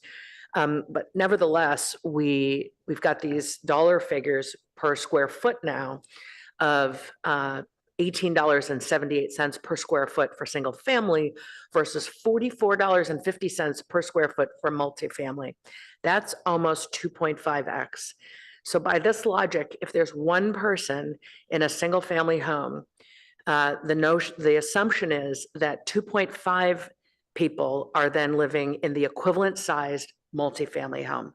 And if there are 2 people in a single family home, say of 1,000 square feet, that there would be 5 people in an apartment of that size. And for every 3 people in a single family home of say 1,500 feet or 2,000 feet or whatever it is, there are 7.5 humans in an apartment of that size. And it just feels as if we've got the multiplier wrong, contributing therefore to this disproportionately high per square foot dollar amount for multifamily. So I would love to know if I'm understanding that incorrectly, and if not, how we're justifying that. Here again, I'd like to turn to our consultant to expand upon that. Thank you. Good evening. Yes, so to answer that question, I think what's driving a lot of our calculations is the data we have on the average size of a single family unit and average size of a multifamily unit. That data is derived from the building permit activity for the city over the past, I believe it was 10 years. We looked at a 10-year horizon. And so those numbers are really identifying what size units you have in the single family category and what size units you have in the multifamily category. Then from there, we layer on the census data that tells us on average how many people live in a multifamily unit versus a single family unit. So it's again being driven by the data. So we're not necessarily applying a multiplier. We're really just taking the baseline of what's been built and then how many people on average live in those units, whether it be single family or multifamily. So I hope that answers your question as to the logic behind the count. Yeah, I think depending on what our starting point is and our ending point when we're doing these calculations, it can when we're backing into a number versus compiling it from the front end, I think we can end up with this distorted information. So I do want us to, as a council, try to wrap our heads around why, if the state is telling us through AB 602 that per unit is inequitable and therefore per square foot is the equitable way to go, why we would arrive at a scheme that has a per square foot fee for single family and then a per square foot fee for multifamily that is 2.5 times the per square feet for single family. It just, to me, is not aligned with what I understand to be the impetus behind the state bill. I realize I'm over time, so I will, I just have a couple more questions, but I'll stop. Councilman Baker? Yeah, thank you, Mayor Stone. This is a complicated question. Each time I do the math one way, I think of reasons to do it the other way. Very much of what Councilmember Lithcott-Hames just described resonates with me. But on the last point, I think that we just really need to keep in mind that it's the number of people that have the impact, not the buildings. And it's hard to figure out exactly how to deal with that. But I too agree with the fact that there's seems to be general agreement up here on the dais that the question is, how do we set the impact fees high enough to pay for the increased demand for these public amenities that have been described and reduce commuters, right? And help our climate goals, but not so high as to prevent us from achieving our housing element goals and providing new homes for people in our community. So I'm really glad to hear about the city study that you're commencing next year. I think that'll help us fine tune this even more. It was fascinating. I was heartened to read in the staff report talking about bedrooms, because I've always wondered why the housing discussion is on dwelling units, which I think of as front doors instead of bedroom doors. And I just feel like if we're talking about housing people and we're talking about their impact on our communities, we should be looking at bedroom doors. And even that, of course, is imperfect, but it seems a little closer. I think, and we'll never be able to craft the exactly perfect objective formula that captures that, but I am very interested to see if we can craft some kind of impact fee structure on bedroom doors, because I think that gets us closer. And I also believe that given the uncertainty that the Supreme Court's recent case has introduced into this entire area, the closer we get, the better. It does seem, though, that because we're kind of in this waiting period a little bit, that the staff recommendation is a good place to start. Since we need to switch to the square foot basis, I think, though, using the distinct rates for multifamily and single family at least gets us closer for now. And I guess, but one thing that I would like to know, actually, as we go further with that, is whether or not our consultant has sorted out has found the data about the impact fees in other cities. And I'm particularly interested in the parks component of that, because it has such outsized impact relative to the other two. So have you had a chance to locate that? We have, yes, and I'm looking at our chart and listing. I think we had looked at park fees in, I think it's about 7 or 8 cities, the surroundings: City of Campbell, City of San Jose, Los Altos, Santa Clara, Mountain View, Cupertino, Sunnyvale, Saratoga, and Morgan Hill. And looking at the fee range, and this, I should preface, this includes park fees, both park development impact fees, AB 1600, as well as the Quimby park and lieu fees. So it's looking at both, because some jurisdictions have one or the other. Generally, the park fees and I'll just give some examples that based on the studies that were done. I think Los Altos park fee was about $77,500 per unit for single family. The park fee in city of Campbell for single family was about 30,340. The park fee in San Jose was 21,850, although that was done in 2018. And then just to find another example, the park fee in Cupertino for 0 to 5 dwelling units per acre is $105,000. So that's just a few examples to sort of set the stage of the per unit number versus I believe our figure for Palo Alto was 67,000. That's very helpful. And that's, again, it's a two types of parks fees, but that's just parks, not for libraries or community centers, correct? That's correct. Okay. All right, thank you. I think I just went over time, so I'll stop there. Thank you. Vice Mayor. Yes, thanks. So a couple of things we heard there just now, that there's a wide range of fees from like 20,000 to 100. So that's something we have to look at again. When Councilmember Lithcott-Hames went through the 2.5 math, the consultant basically confirmed that if we did that again, we'd come out in the same place. And your concerns are well-founded, I think. And then Councilmember Vinker mentioned that even if we go with bedrooms, we're not going to really get there entirely.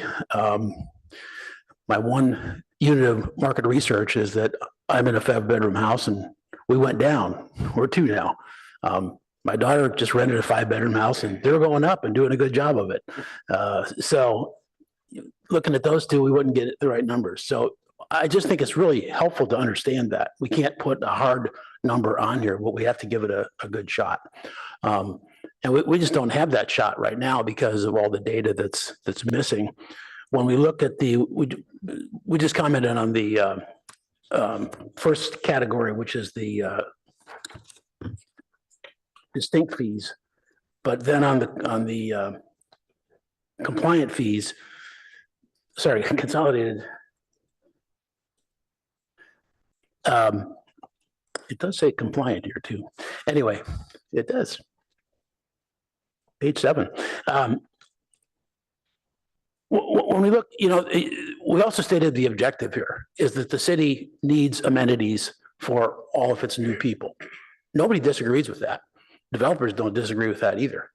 And we know that developers need to put up projects that we want, and they have to, make $1 doing it.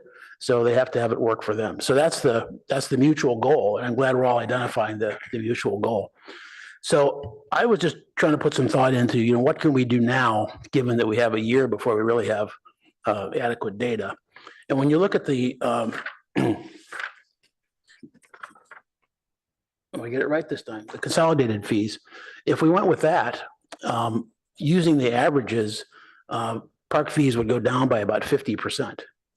And I don't think that that's going to work for us, that we want to stand here tonight and say that looking at those averages.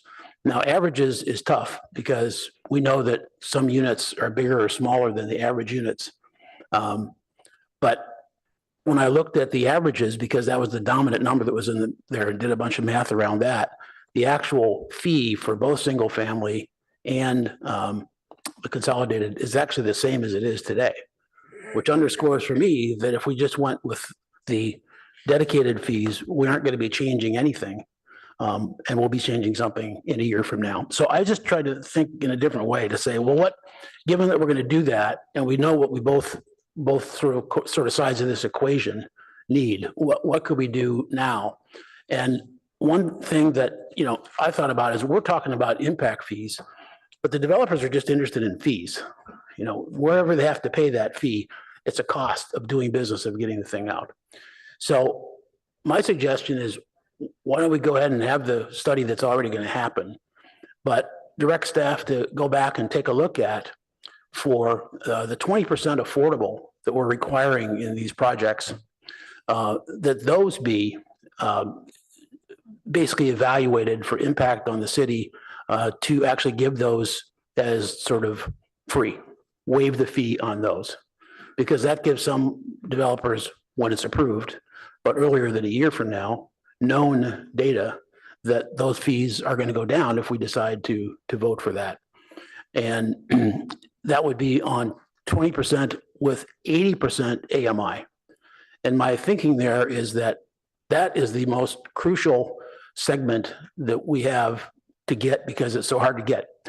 It's so hard to finance. It's a segment that we're sorely missing in our town. And so if we had to pay a little bit more, so to speak, to get that demographic underway, that would probably be a worthwhile investment for us. So to focus on that as a narrow direction back to council to kind of give a look at that and come back to us when they can. It won't be next week, but it won't be a year from now to address that one particular thing. And what I'll just throw out on the table is that, you know, other fees that they talk about are, for example, the art fees. That's not really on the agenda for tonight, but it's a way that we could address fees on, 1% of art that could cost millions of dollars in some of these big projects. So that's kind of my current thinking on direction. So I appreciate input. So I welcome input on that, but that's what I would move. That we direct staff to evaluate the impacts on doing the fees as a neutral, as eliminating those for the affordable housing under those constraints of at or above 20% of affordable housing and 80% AMI. I gave a short draft to the clerk. Pardon? Yeah.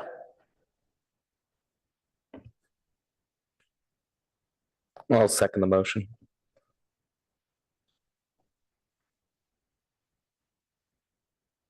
Would you like to speak to your motion?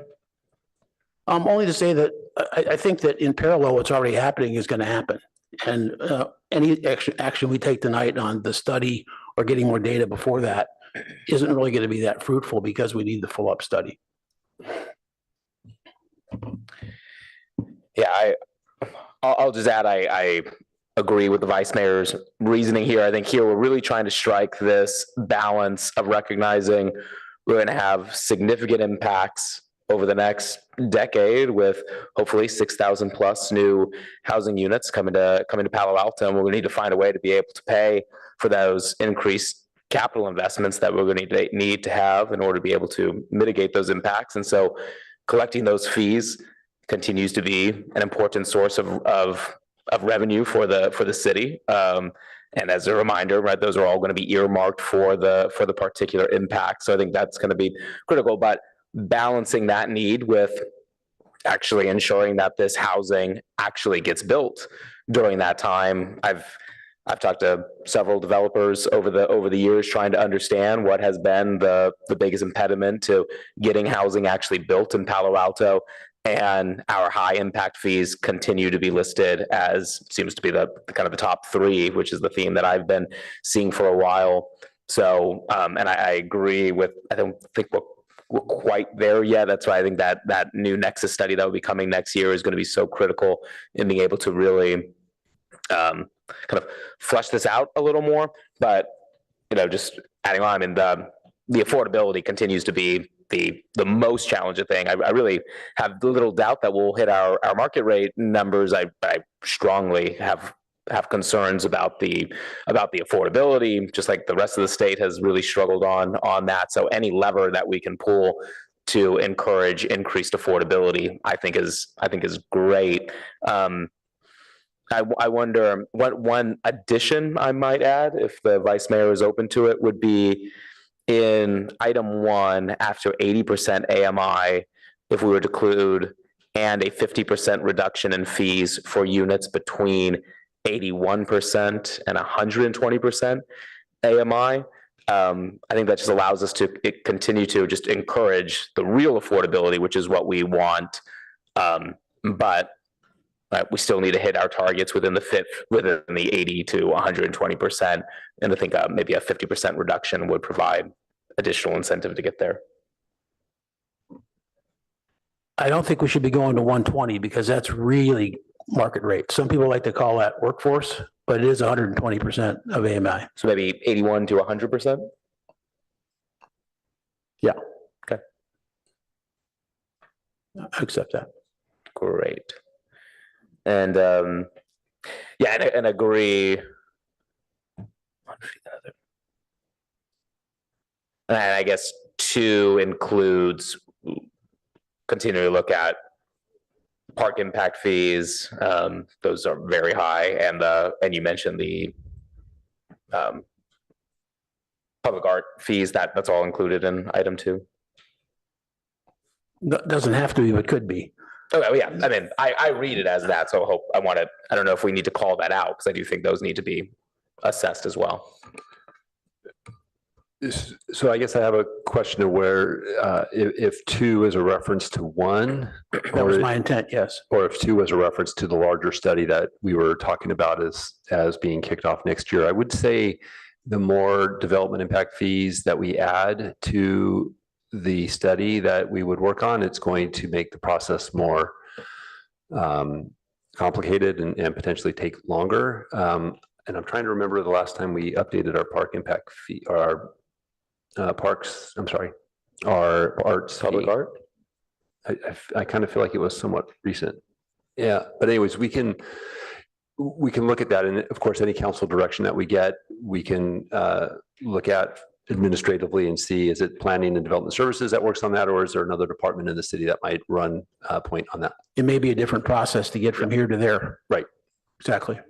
Yeah, I think it would be good at least to have another conversation with council on things like the public art fees. I mean, I understand some developers are paying millions of dollars per, over $1 million on a particular project on that, and don't know if that would be the intent of council. And there's definitely value and a need there, but really understanding where is that range that is appropriate in order for us to be able to achieve our public art goals, while also not making that another impediment to getting housing built. So tonight, kind of based on what's been presented to us, doesn't seem like the appropriate time to really talk about that, but I think at a future date, and seeing the city attorney nodding her head. Yeah, and if we want to, I would add some specificity to item 2, if you wanted to have the arts fee looked at as well. What we'll look at right now as a default is the 3 fees that are before you: the parks, the community services, and the library fees. If there are other fees that you want us to look at, then I would specify those. If the vice mayor is okay, I'd like to add public art. You could just say at the end, other pertinent matters such as art fees. Yep, perfect. So that's a suggestion, meaning you could come up with more if you like, not restricting you in case you're have an extra couple days. Okay, and just for my clarity, does these can trail each other? One, we could return with 1 sooner than 2. Yes. Okay. Yes, that's my intent. Mayor? Yeah, it's fine with me. So then just kind of clarification on what we're doing with the, the staff recommendation of consolidated versus consolidated. Thank you. Consolidated versus distinct. Is your intention to hold off on that decision until after the study is completed? Yeah, the basis of my motion is that we don't need to move on that tonight because it doesn't really get us anything in terms of change. And so we should just effectively continue it to when the new economic study is done. So is the motion okay with? So I guess I just have one other clarification on number 1 here. Is this where a developer, is this where the city requires 20% inclusionary at 80% AMI, or is this for any development where a project proponent would have 20% inclusionary voluntarily, or through builder's remedy, or through city process? I'm not sure I understand the exact distinction of what you outlined. So one way one could look at number one on the motion is that where the city requires 20% inclusionary at 80% AMI, we would not assess development impact fees for the 3 fees that we're discussing tonight that's on agenda for the inclusionary units. Another way to look at number one is where there is any development that proposes 20% or more of the units deed restricted at 80% AMI, all of those projects would also qualify for not having the development impact fees assessed for the inclusionary units. I was thinking primarily of the former, but I thought that in the context of evaluating this, you might come back with 4 different recommendations. So that could be one of them based on your evaluation of the impacts. You could come back with 4 different options and say, if we do A, what you just said there, B, what you just said, C, what you make up tomorrow. We could say, here's what it cost, here's the potential benefits and so on. That's how I was thinking about it, but that's fine. That's operational from my perspective. what was that? We can work with that. Okay. Yes, a question to your question, Director. I mean, could we, and this is probably a legal question, could we exclude builder's remedy projects from that? Well, I'll take a first cut and happy to be corrected, but you do have an area of the city where you have the housing focus area. That is the only place in the city where we require a 20% inclusionary requirement. And you know that we're also looking to expand the housing focus area as part of our work that we're doing presently. We expect to have that before the city council by June next year. So that could be a discrete area of the community where you could have that one fee as reflected in the motion or not. But let me give legal counsel a chance to offer some further nuance or correction. Mr. Yang, do you have some comments on that? It's something that we can look at in combination with the policy evaluation under number one. Okay, thank you. Yeah, because I think this is a more nuanced, complex policy decision. So I like this approach of having staff kind of look through different options and especially exploring that. And any chance we can get to really try to get more affordability out of it, we should be pushing that. Okay, great. So that is the motion. Then we'll open up the discussion on the motion. Councilmember Coop. I think you just clarified my question. I was going to ask if you were going to advance staff's recommendation of adopting an interim ordinance, but it sounds like you intentionally want to have the evaluation done and then when they return to decide then. Is that? Yeah, because I think the processes are going to happen in parallel. And this might come back even before the Nexus study, because this is something we could act on without all the data coming in, depending on what the options are. Okay, I'm confused. So not advancing it because you're waiting for the Nexus study to come back. So then you can decide then on the fees. And is that something that is okay to do, Mr. Lake? I mean, you can correct my verbiage if I'm wrong, but I see this as sort of parallel processes because you're going to do the Nexus study and we want that data as well. But if you come back with this discrete study and say, here are the situations and we want to do it for the focus area, we could move on that sooner than before the Nexus study comes back.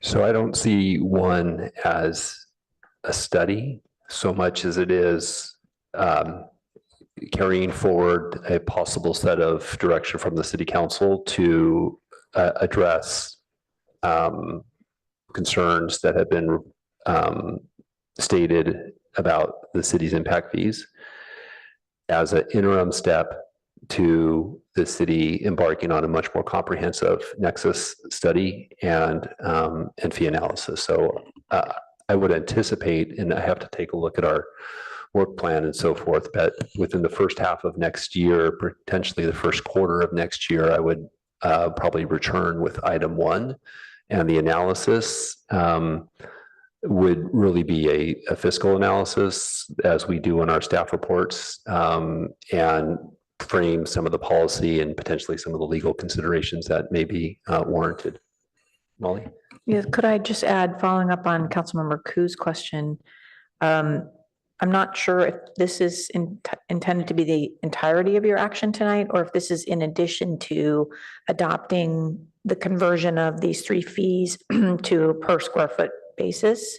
So just to remind council, we do have a part of our housing element that says that by September of 2024, the city will complete and implement studies to convert these 3 fees to a per square foot basis. So if we don't move forward on that tonight, that is within council's power to do that, but then we would at some point be reporting to HCD that we're behind on that item.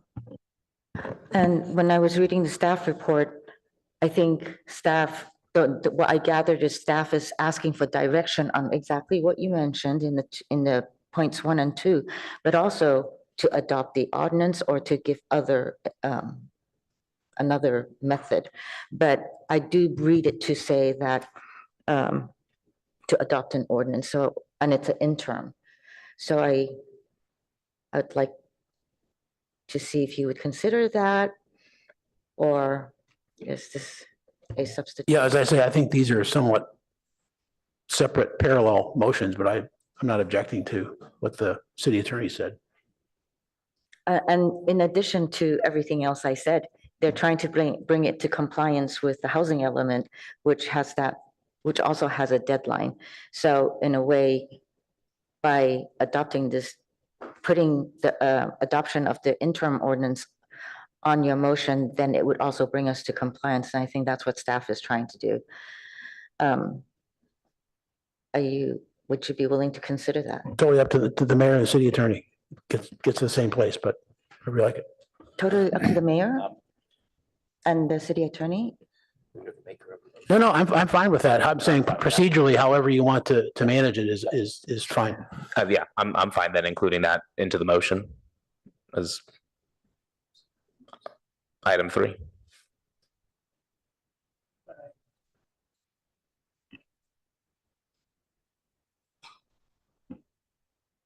And so council members, what we do need then is your direction on which of the 2 models. The ordinance has distinct fees. It does, great. Yeah. Did you? Yeah. The ordinance does have the distinct fees as the fees that would be set if you took this action.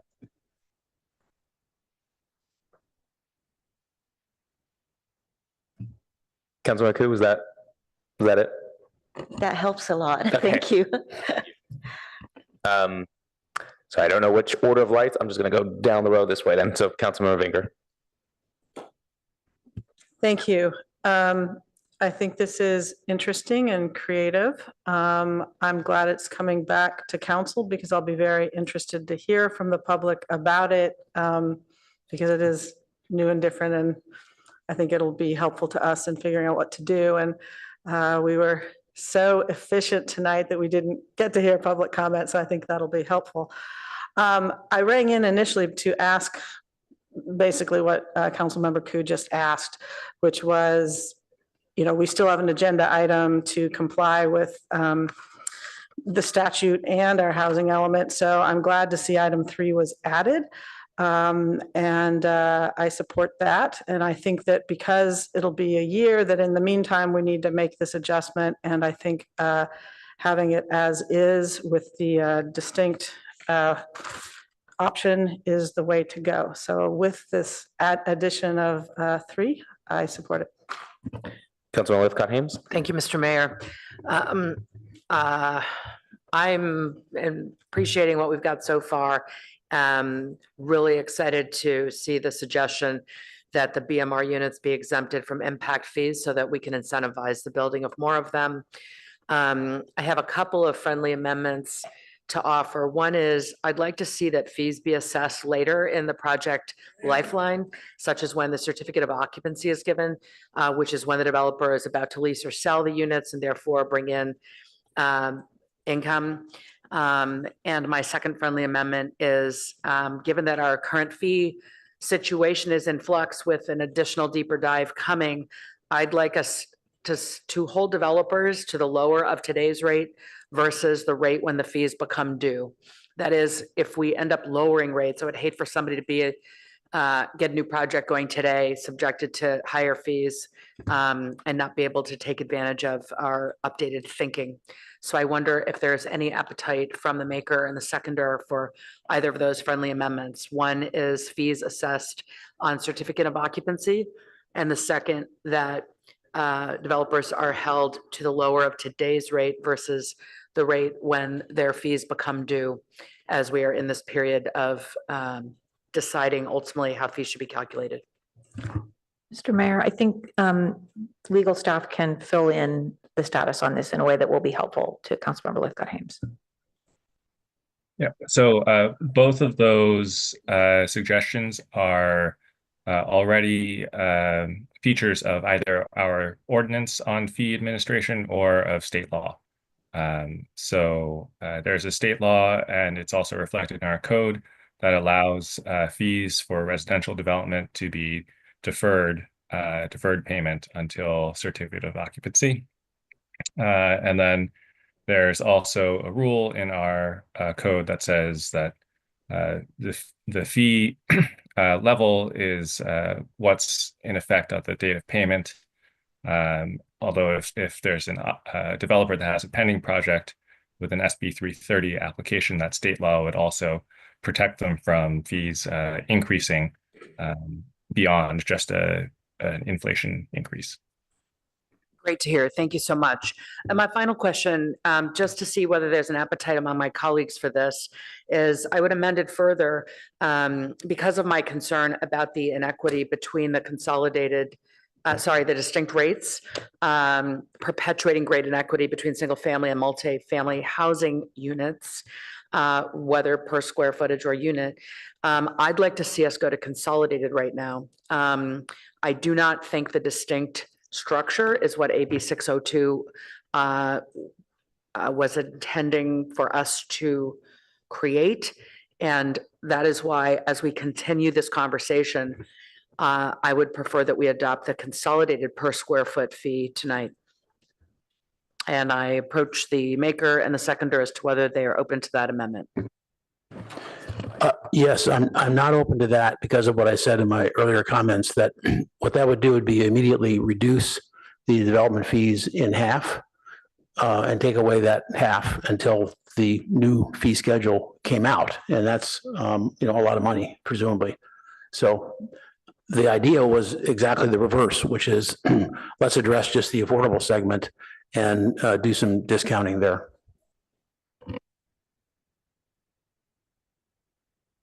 Okay, thank you very much. Councilmember Burt. Well, first I want to follow up on Councilmember Lithcott-Hames' question on the consolidated. So my understanding was that the distinct rates seem better aligned with AB 602. Is that correct?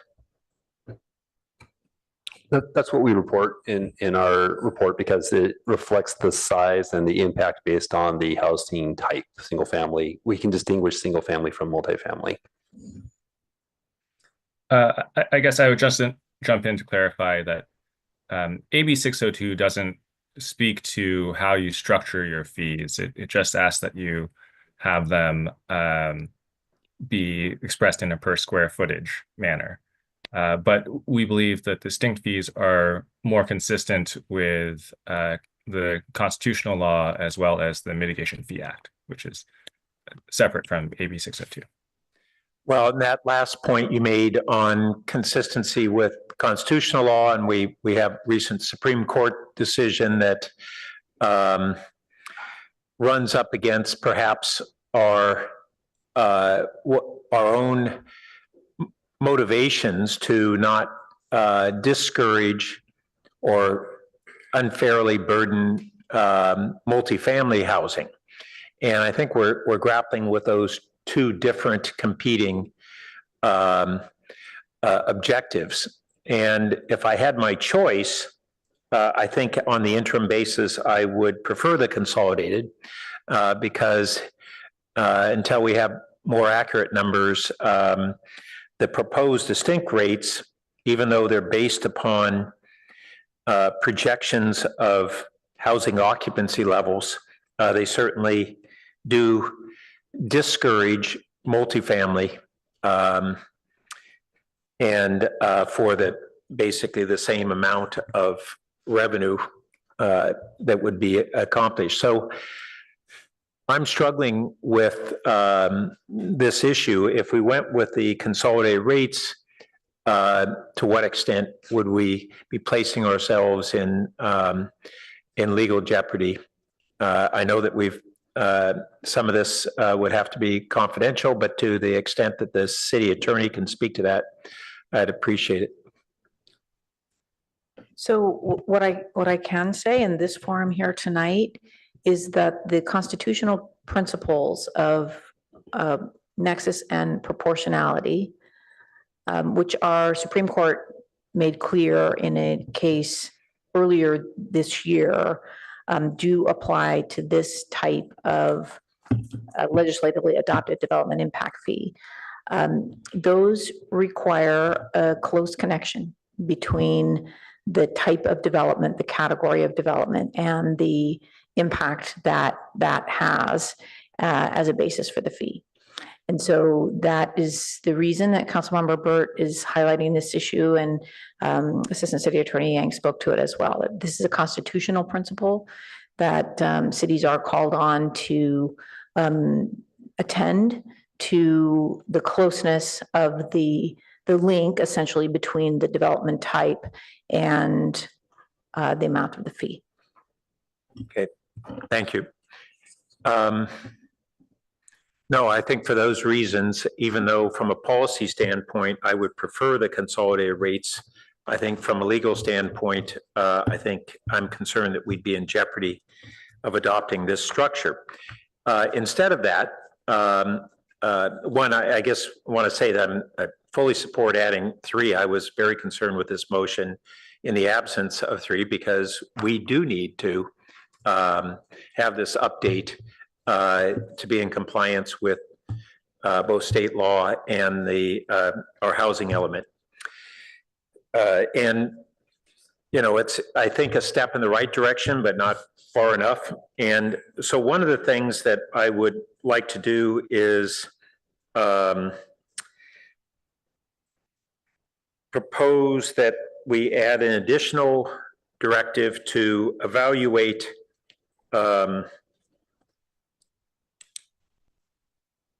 sorry, I'm looking for my notes. Structures based on bedrooms and a hybrid of bedrooms and square footage. And I'll add that hybrid approach is one that may be the most appropriate and logical. It's some form of that's been done by both Fremont and San Diego, apparently. But it doesn't bind us that those would be alternatives that would be returned to us. So that would be one amendment that I would propose. That's fine. Fine with me. Okay. Second, that we evaluate fees for home additions and full rebuilds of homes based upon the incremental increase in size.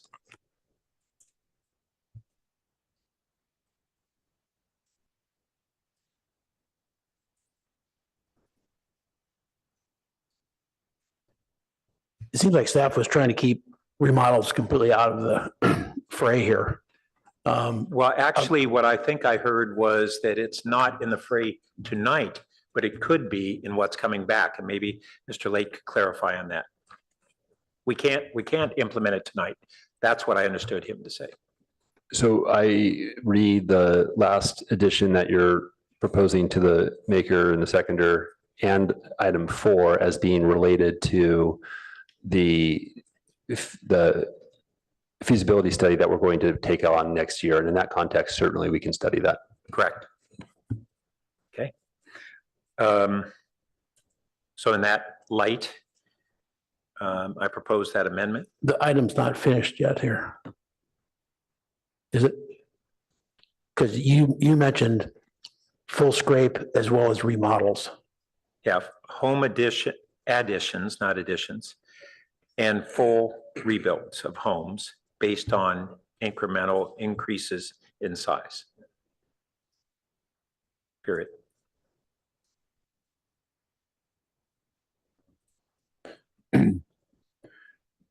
I'm fine with that as long as number one still gets the top priority. That was an editorial comment. Well, I don't think we're ranking priorities at this time.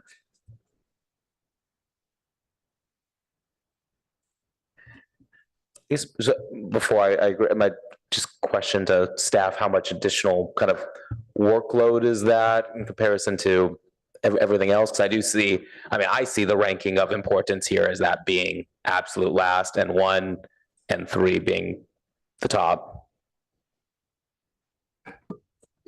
Yes. So, so I agree. The way I see the measure here is item 3 is most important. Item 1 would come back, I will say within 6 months, roughly.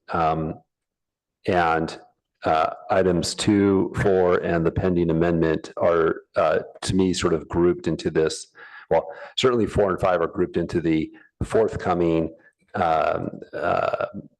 feasibility study / likely amendment or new nexus study. And then 2 is kind of for other things that we are looking at relative to impacts to housing, public art fees, and things like that. We'll consider those and work with our colleagues in other departments to study that. Okay, thanks. With that order, yeah, I'm fine with it. And then I wanted to ask for clarification on 2. I think I understand roughly what's meant, but I don't know what other pertinent matters is referring to. Is it the other fees? If so, then we ought to just. It's items that staff deems relevant relative to the development fees. And I specifically didn't want to, pick 5 of them to put in there.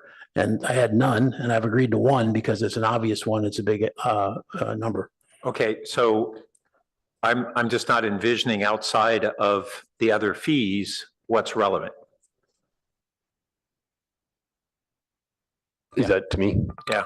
How are you taking that assignment? What do other pertinent matters mean? We've got library fee and the community center fee. Yeah, I will acknowledge it without more specificity. We're probably going to rely on prior council direction that relates to these matters as found in the housing element and the various studies that we're going to be doing relative to as we look at development process fees that have the potential to impede housing production. If something, I see number 2 is more of a wide open, sort of opportunity to just, if there's something that comes up that catches our attention that we want to bring to the council's awareness, we would do that under 2, but we already have that ability to do it under the. All right, well, I'm operation. good with, if that's your understanding, I'm good with that. But I'll add, there is a specific note about art fees, so we will have that conversation with our colleagues and see how that fits into the work plan for the upcoming year. I'll have to answer to the art commission as the liaison. And then you had alluded to this potential of really related to 1, focused areas, geographic areas or zones like our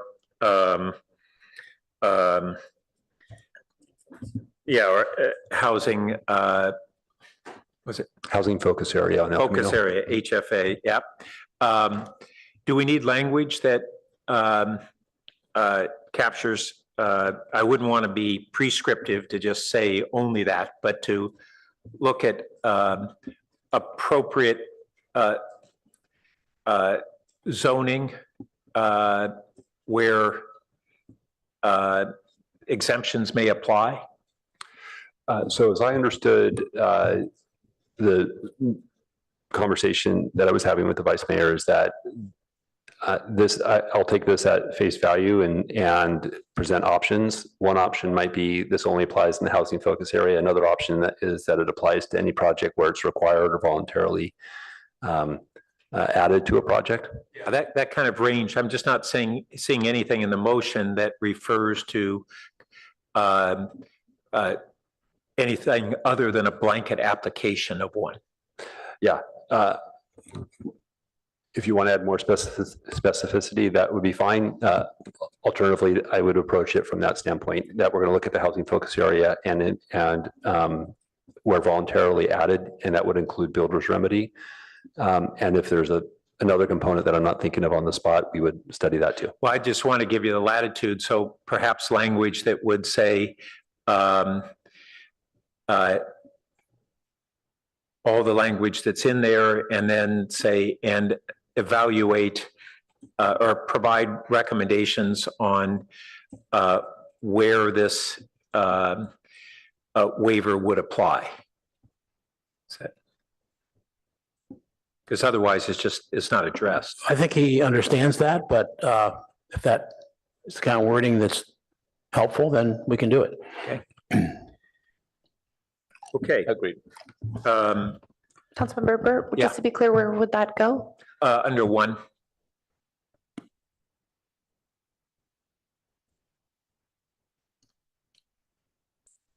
And I think under two, where it says assessment on fees, does that mean of fees?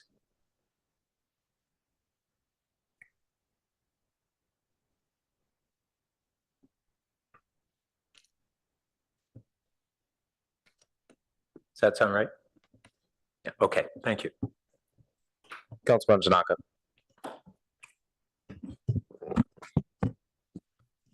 I've been thinking about this, and overall, I think it's I think some of it we have to do because of state law, but the part that I have the most concern about is number one. So how would staff propose doing this? How are you going to do this in terms of, because I imagine you're at the end, you're going to try to make sure the fees are roughly the same as what we get now. Is that right? Or how are you going to do this analysis? No.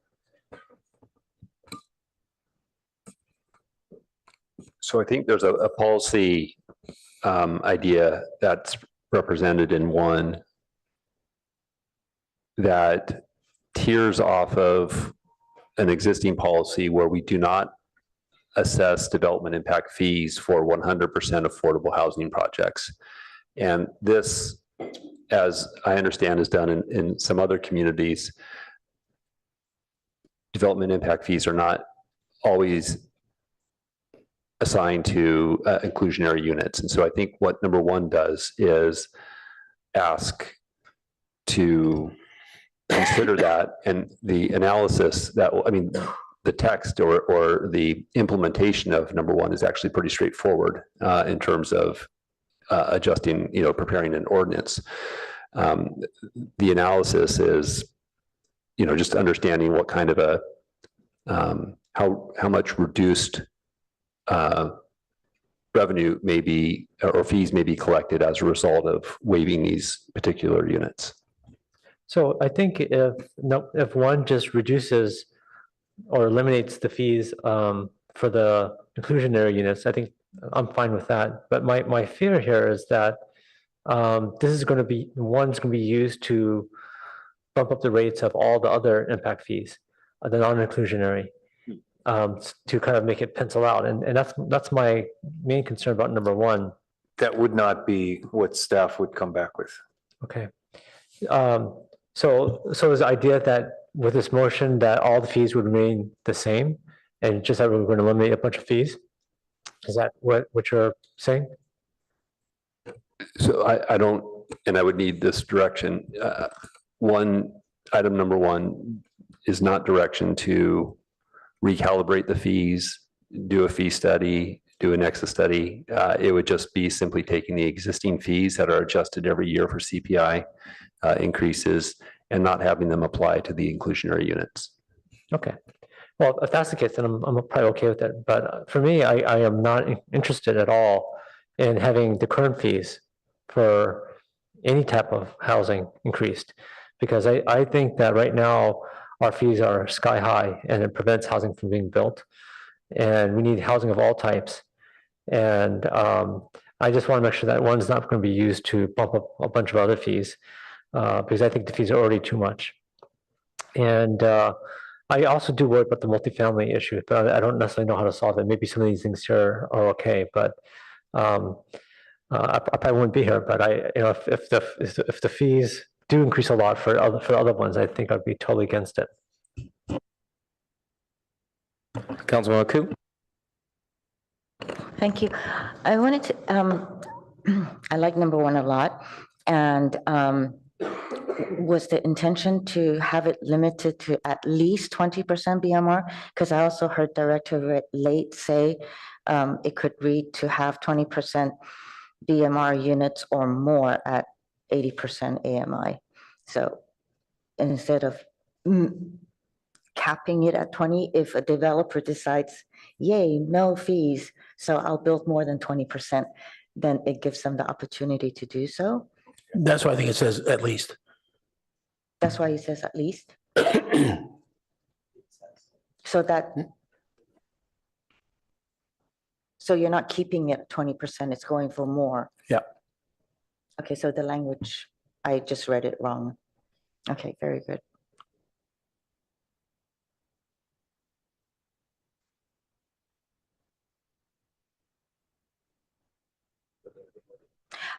Yeah, I'm just trying to read it and make sure that I'm reading it correctly. Thank you. Okay, and Councilmember Baker. Thank you. I was struck by the data we got on the park fees in other cities.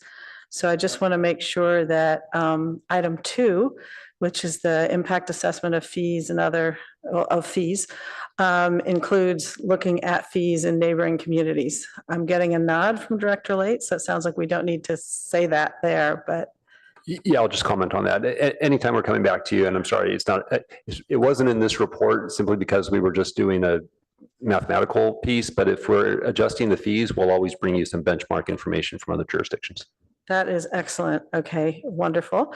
And then I wanted to just make a pitch for item 4, because when I spoke before and I was speaking about the front doors and bedroom doors and counting bedroom doors, I mentioned, that's when I mentioned the Supreme Court case that Councilmember Byrd also mentioned, that places increased scrutiny on the nexus. Because that case and the uncertainty it's created is also, for me, a large part of why I'm supporting the distinct. I was looking at you because you've been, all night I've had it until just then, the distinct option. And I had actually, I spoke about this, but forgot to offer an amendment. So thank you for doing that. I think it's very important, and I'd like to see it in parallel. But I think what I'm hearing from you, Director Late, is that it's just faster to do item 1, and that item 4 is part of this analysis that's planned for 2025. Is that right? Yes. Okay, good. All right, because I just don't want that to drop off. I think I had one other. I will stop. Thank you. Councilmember Lithcott-Hamer. Thank you, Mr. Mayor. I also appreciate that number 4 is in here, and my request to staff would be that when you come back with that, my particular concern is that the current distinct fee structure is a 2.5x multiplier for multifamily on top of single family, and I want to super understand what it is that we come up with and why, and how we know it is equitable. To me, per bedroom, perhaps with square foot as well, feels like a way to get at the actual use, the actual number of increase in humans who will use our libraries and parks and community centers. I think that's our obligation under, our legal obligation. That's our obligation as people who are trying to do right by everybody here in this city. And I really am excited to see a very rich analysis there because, it may turn out to be the winner. Thank you. Okay. seeing no further lights, let's take the vote. Mayor Stone, Yes. Councilmember Burt, Yes. Councilmember Vinker, Yes. Councilmember Lithcott Haynes. Yes. Councilmember Ku, Yes. Councilmember Tanaka, Yes. Vice Mayor Lowing, Yes. motion carries unanimously. All right, thank you. All right, moving on to item 10, first reading and adoption of an interim ordinance amending chapters of the Palo Alto Municipal Code to implement high priority retail revitalization measures and directions. I'll turn it over to staff for the presentation. Great, thank you, Mayor, and good evening, City Council. As we pull up that presentation, I just have another really brief one. Summarizing the city's retail revitalization efforts a couple of years ago, or actually this year, I think it was this year, maybe last year, the economic development and transition priority, the City Council established as one of its priorities. There's been a number of work that's been done, including the hiring of a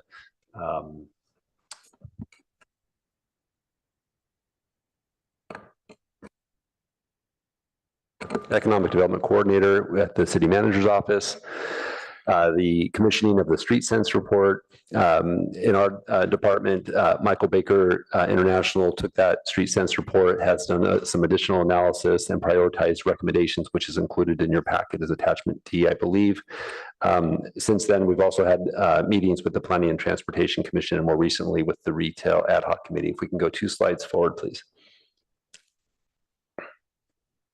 The proposed ordinance is an initial step in a progression to make the retail environment more hospitable. These are some quick actions that the City Council can take this evening with the ordinance, and it can be refined to reflect Council's policy direction. But the first item that is supported by the PTC and also by the City Council Retail Ad Hoc is to relax the formula retail requirements that apply on California Avenue, to change it from applying to any formula retail store, which would include a restaurant, to just restaurants, and to raise the threshold from 10 to 50 such businesses within the state of California.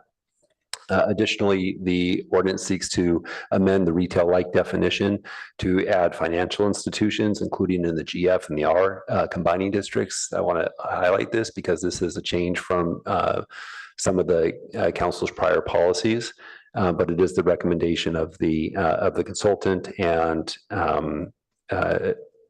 did not receive direct attention at the Retail Ad Hoc or the PTC, but it was included in the consultant's report. We've added a definition of showroom to address the sort of retail environment of selling cars without the inventory being placed on the premises. Pet grooming is identified as an additional retail-like use, and then other uses that generate walk-in pedestrian clientele. So that was established as well to give us a chance to be more flexible in the application. There was a note in the staff report about the fitness and exercise studios on California Avenue. There's been no change to the existing policy, which is 1,800 square feet or less without a CUP. There was some discussion at the Retail Ad Hoc on that, which is noted in the staff report.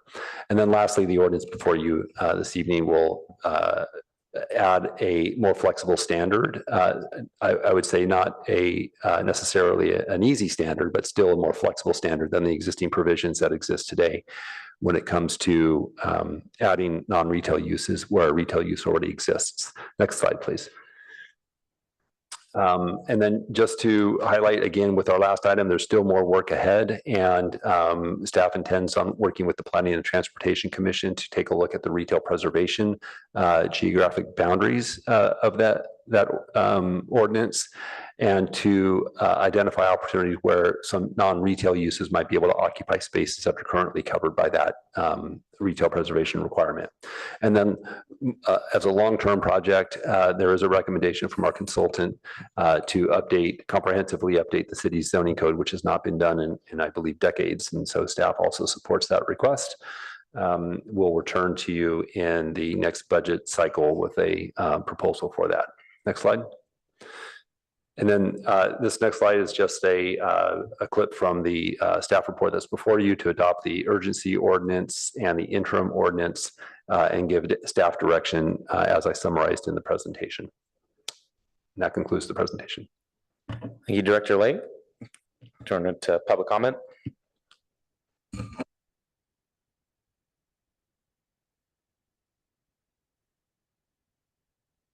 Our first speaker is Charlie W.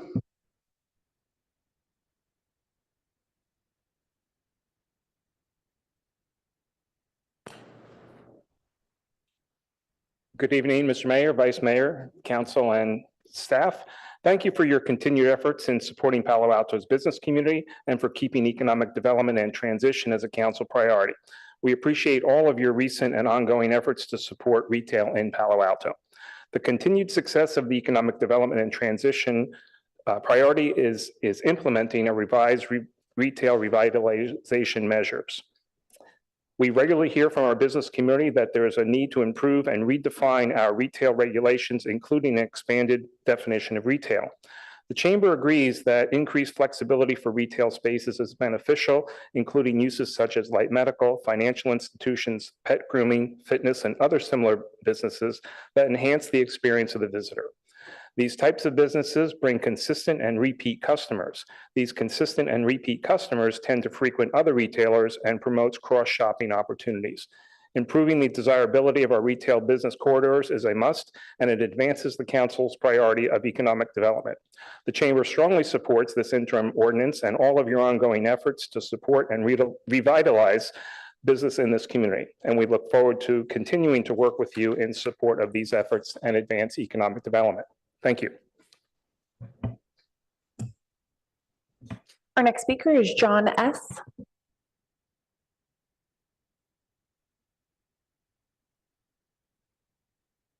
Thank you, Mayor, Council, staff. John Shank with Thoids Brothers here. This is wonderful news, and thank you to staff and the Michael Baker, Street Sense, setting the direction for us a while back, PTC, and the retail subcommittee, which has enabled this to move quickly to you for a decision tonight, as our downtown certainly needs it. The retail community needs your approval tonight on this. It's a very important step, but I am hoping and begging that you will recognize that it is just a first small step toward the resolution and the implementation of vastly improved and more appropriate changes to the retail zoning ordinance, et cetera. Very quickly on the Michael Baker recommendations. On number one, I do hope that this will be studied very soon. It's critical that you guys, it says here to study it, but I think last week you may have made a final decision, and I recommend that you continue to study, as requiring ADA and EV parking in the AB 2097 sites, certainly in the downtown, seems virtually impossible in thwarting development that's intended to be encouraged by the state statute. So I hope you'll continue to study that. The Michael Baker's number 3, it's recommended that you ask staff to continue to study. I just ask that you do it as quickly as possible. I would hope that maybe after some discussion, you'd be comfortable repealing this tonight based on Michael Baker's recommendations and the PTC's recommendations, as it just will continue to help remove confusion. Number 4, fully support rejecting that item. Number 5 is helpful, but not critical in terms of prioritizing things with staff. On number 7, I think it's great. It's recommended for approval. I think there may be some consternation over the financial institution term. I think we should be allowing financial institutions on University Avenue or the core of our downtown. Many others, including Burlingame Avenue, that has a full Wells Fargo Bank branch on it on Burlingame Avenue, and other places have some smaller bank branches, and some of those even double as coffee shops, like Capital One on the East Coast has many that frankly have, they used to have a partnership with Pete's Coffee and now have a partnership with Verve. Let's see here. Oh, there's so much to touch on.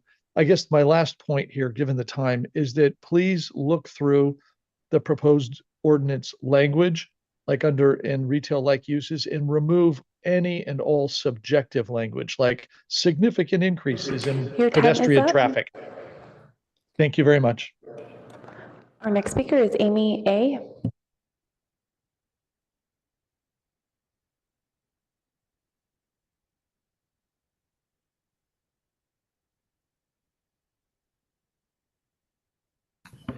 Amy A, you should be. Council, can you hear me now?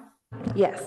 I'm speaking as a downtown resident. I chose to move here about 15 years ago because I wanted to live a car-free, sustainable, healthy, enjoyable lifestyle.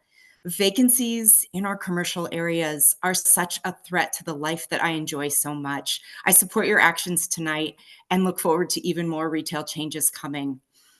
As a former planning department staff member, I spent several years at the public counter, and I agree with Mr. Shank and others who have commented. Long-term, we need simplicity. We need a code that is easily translatable. I can't tell you how many business ideas came to the public counter to die because they were complicated, involved several uses combined.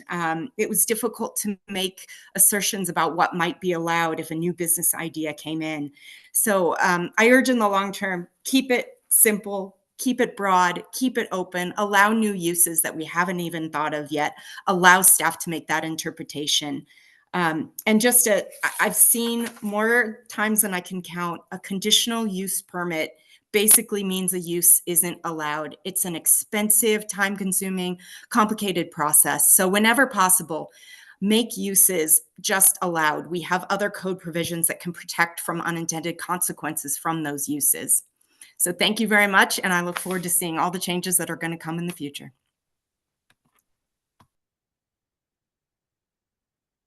And that concludes public comment on action item 10. Thank you. Return to the dais. And Mayor, if you don't mind, I'm sorry, I forgot to mention, Yes. Councilmember George Liu representing the PTC is, excuse me, Commissioner, future Councilmember George Liu representing the PTC is online if you want to hear from the PTC. Great, and we have Commissioner Aiken in the audience as well, who I believe is on the retail ad hoc of the PTC for questions as well. Okay, we're well represented with the PTC tonight. Thank you, everyone. All right, back to council.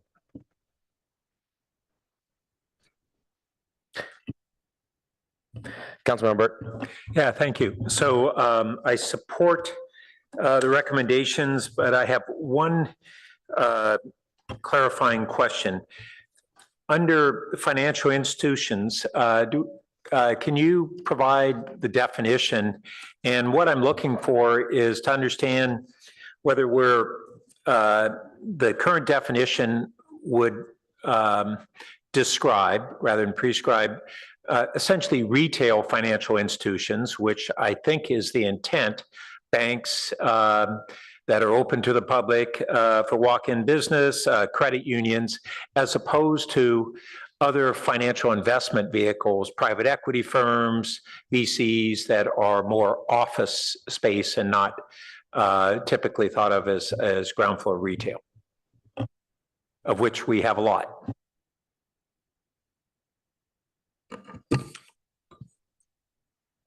Let's see. Yeah, let me pull that up.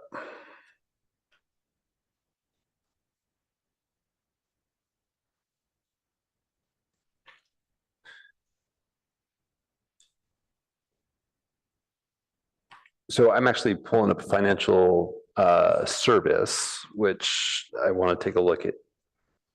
In our report, we reference financial institutions, which may be just an error. But financial service means a use providing financial services to individuals, firms, or other entities. The term financial service includes banks, savings and loan institutions, loan and lending institutions, credit unions, and similar services.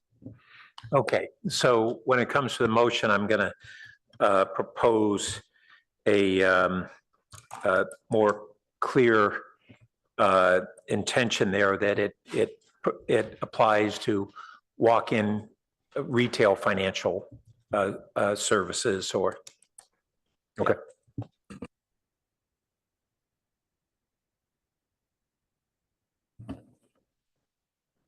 Vice Mayor? Yeah, I have a couple of sort of big picture comments, some to address to, anybody wants to answer them, the ad hoc or staff or the PTC ad hoc. On page, packet page 259, item 2, it says PTC will work with staff on quote, continued refinement of the definition of retail-like uses and establish performance-based criteria. Who's done that previously? Was that the PTC ad hoc or was that retail? I mean, it's only critical if we're defining what works and what doesn't, particularly since some of this is going to be delegated to the planning director. So I guess the question is what more needs to be done to sort of settle out on that? So right now we're making a modest change to the retail definition to address the type of performance standards that we're looking to achieve, but we just think that there might be some additional opportunities to expand upon that. And so we're looking to do that under that provision, but also there's permitted uses. In all of our zoning districts, we have a whole list of permitted land uses. And so it's fine if it's identified and listed, but if it's not listed, then it's not an allowed use. And so we might be missing some opportunities there. And so we just want to take another opportunity to see if we can be a little bit clearer on what is permissible that meets those performance standards. Yeah, I certainly wouldn't want it to be too restrictive on the one hand, but you need to have some guidelines to know what to say yes to. So that would be the purpose of working with the PTC to refine that. So staff's going to work with the commission or the ad hoc or both? The commission. Okay. It also mentioned on 263 that, you want uses that generate pedestrian opportunities. I don't know. I feel like we should have a higher bar than just pedestrian opportunities and without getting into adjectives like major or something. The thing about retail that we've always talked about that I think everyone was agreeing upon over the years, and that is this idea of vibrancy of retail. Now, I understand that we're in a different time right now. We can't have everything. But when we get to talking about banks, maybe Councilmember Burt's going to change that in the motion. But, those are just not pretty offices and they're usually opaque and not too many people go in them. And lots of times they're not even open on weekends anymore. So that kind of thing just doesn't seem to be like it brings some pedestrians in. That's the distinction I'm trying to make, but it's not very exciting retail. So I don't know how you work that in or out of the definition of retail like, but if it was more like even tax preparers as opposed to just, banks, it would make more sense to me. There were some discussions that in the studies, there were discussions with other cities and also with retailers. Do we know what cities and how many folks were interviewed by the consultants or others? I watched a couple of PTC meetings and mostly all I heard was about Santa Monica. So I just wondered what the breadth was. Yeah, so there was definitely Santa Monica was one of the areas that was studied. And we heard some comments about that. And I think there were some more local examples.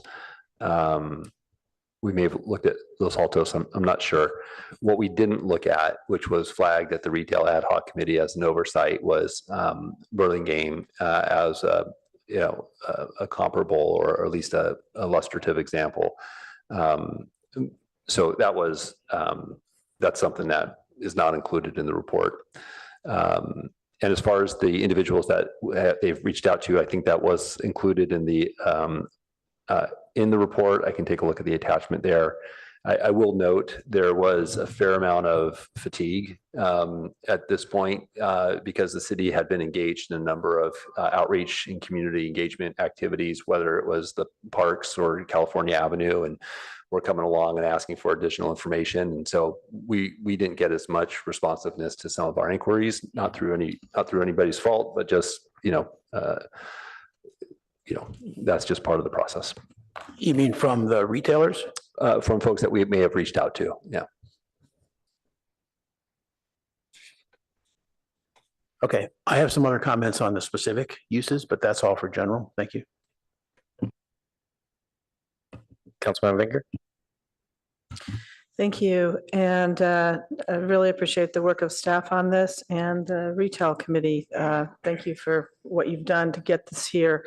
Because it's startling to me when I think of how much things have changed. For example, on University Avenue, when I first moved here in 92, I worked on University Avenue and I'd go out every lunchtime and pick up my lunch or go out to lunch, and restaurants and things would come and go, but they thrived, and you didn't see the vacancies like you have now. So it is troubling. But when you just mentioned a few moments ago, looking at other cities, it's not just us. I don't know if anyone looked at Westwood in LA, but since my daughter just spent 4 years there, I'm pretty familiar with it recently. And it's in many ways very similar to us, a college town, relatively affluent in California, right next to a high-end university, but it's really a shell of its former self, I would say. Because I had an inventor that was there, and I visited it over the years as well. And they seem to have more vacancies than we have even, and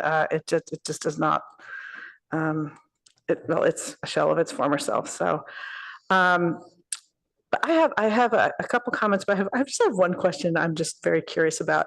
When we talk about formula retail and the prohibitions on it and conditional use permits, how did the Starbucks come to be on California Avenue that was there? Was that? It may have preceded the regulations. It preceded them. Okay. This. I remember when it wasn't there. Or there maybe was another. Yeah. I'm not sure if it preceded our regulations. I'm seeing Okay, some we're nods. getting nods on the desk that was it. Okay, that explains that. So I appreciate the creativity also that goes into some of this. I like the dog groomer idea. In fact, I'd love to have the coffee shop next door to the dog groomer because I think that will do great business. I just want to sit there and watch the dogs come and go.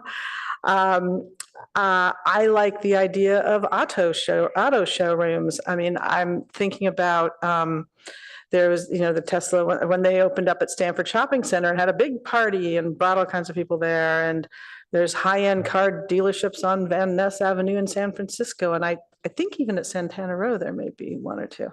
So that's an interesting creative idea.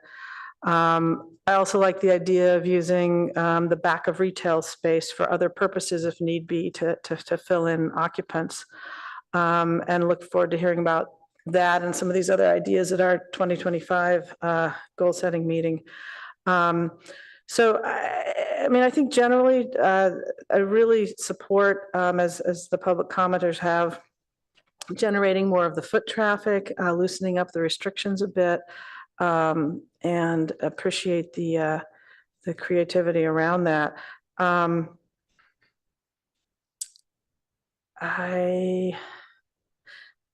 think that's it. I mean, we can always do more, but I think we really just need to start. So thank you. If I can just add a comment to that. So you mentioned the automobile showrooms as a new definition and a new add to these environments. I did want to highlight that the ordinance does not currently allow those types of uses on University Avenue and California Avenue. So I just wanted to make the council aware of that. We didn't add it there simply because it wasn't something that was direction or that came out of the process. But if there was interest, it could be modified. Yeah, thank you. I did note it when I read it. I failed to mention that tonight. I just wanted to throw in my support for it because I think it's intriguing and there is precedent for it in other high-end areas.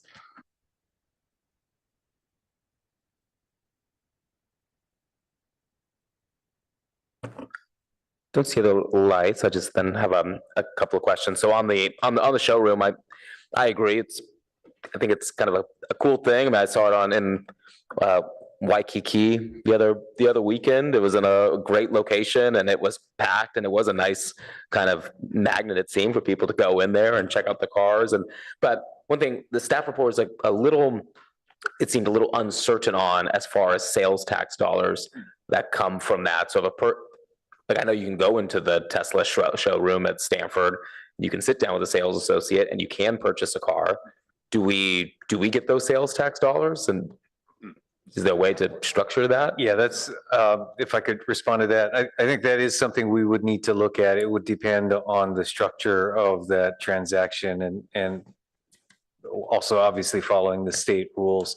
I did want to note, since there has been expression of interest in that auto showroom concept, we have had interest from auto companies, and at the same time recognizing that our current regulations added to perhaps other reasons that those have not moved forward. But it seems like it's an area that there's interest, and if we are able to structure it to ensure that we would get the sales tax dollars as well from cars being sold out of that, seems like a good win-win. And then my only other question on whether can staff provide detail on how the practical difficulty standard works for the waivers and the hardship section? Don't quite understand how that standard will work differently than the kind of current standard. Yeah, so I'll note that this is the current standard that actually applies in the retail preservation chapter of the code, and we're just now applying it to the ground floor protection in the University Avenue and Middlefield, and also the California Avenue area. Thank you. I missed that. Okay, great. And those are my questions. Otherwise, yeah, I really appreciate this work. I agree. We need to do more, but glad to see that there is both short-term and long-term goals that we have, and that this work will continue. Let's see, Councilmember Koo. What would be the performance criteria? Are you going to provide guidelines, or I don't know, what performance criteria you'd be looking for to say if that is a good retail business to be in that location? Yeah, so uses it's not going to be prescriptive intentionally, but it's going to try to get to uses that are open to the public, that generate walk-in pedestrian clientele, and just contribute to the general walk-in pedestrian activity that we're trying to achieve in this area. Okay, I think that might be expressed to PTC a little bit more so that they can kind of take that into consideration with the different types of businesses, retail or retail-like businesses. The other thing is in the ordinance on packet page 269, 1.25.1K. It's also another language over there that says contribute to a high level. So again, I think it goes into the same category, high level. What would be construed as high level? What is the threshold? What is the percentage that would be recommended to be high level? Yeah, thank you, Councilmember, for flagging that. And that may be an area that's maybe setting too high a standard for what we're trying to achieve, because, well, one, it could be subjective, in a way that we're not, we want it to be open and flexible, but maybe not so set the bar so high that it has to generate this high level of pedestrian activity. So if the council were interested in moderating that language or striking that last clause, that could be something that we do. Yeah. So I just wanted to call attention to that, because it's hard to kind of figure out what it is that one considers high level, another might not consider. I would almost strike the high level part and just saying contributes to a pedestrian environment and activity.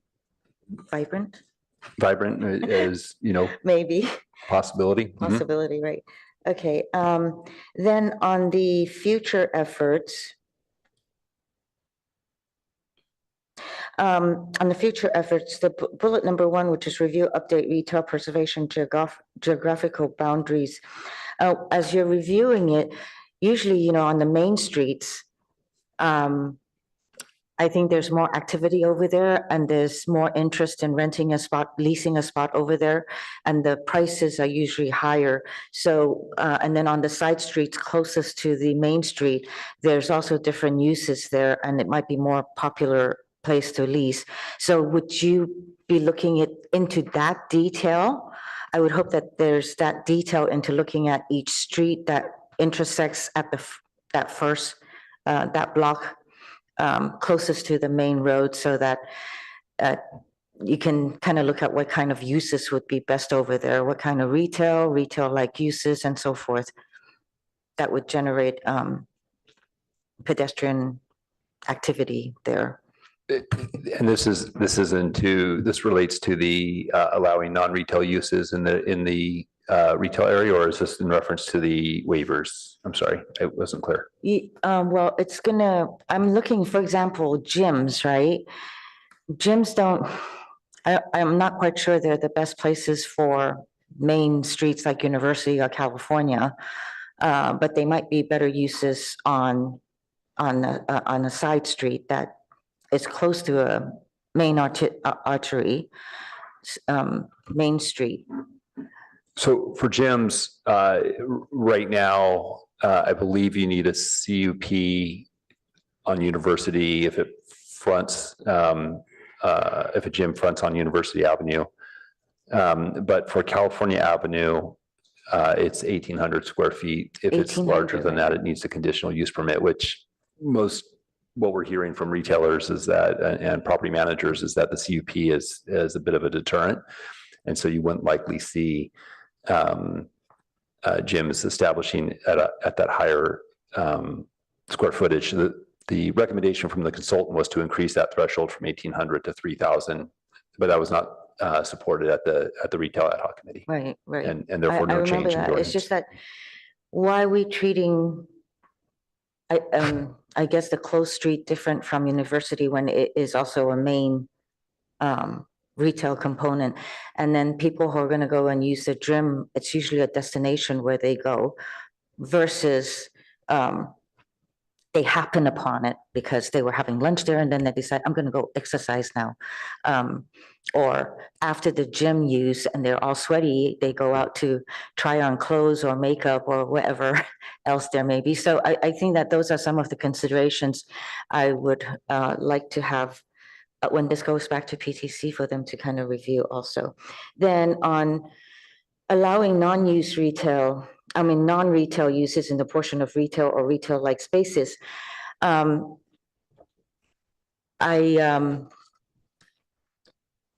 would like the consideration of a percentage. So you don't have a high percentage of them on a well-traveled street where it takes up space from retail and retail-like, or even restaurants, right? Yeah, the Planning and Transportation Commission had a good discussion on this, and they actually weren't prepared to move forward the consultant's recommendation, favoring instead to dive into the details more along the lines of what you're talking about, being more strategic and prescriptive about when and where that kind of activity could take place. And let me see, I had other things here. The other thing I'd like the plan to run through the planning and transportation is in the business districts such as here on University downtown, as well as on California Avenue, that if there are offices over there, that perhaps cafeterias, full-blown cafeterias are prohibited from being over there, so that it actually requests for them to actually use to go to the restaurants and so forth. Is there such a restriction right now, or am I not correct about that?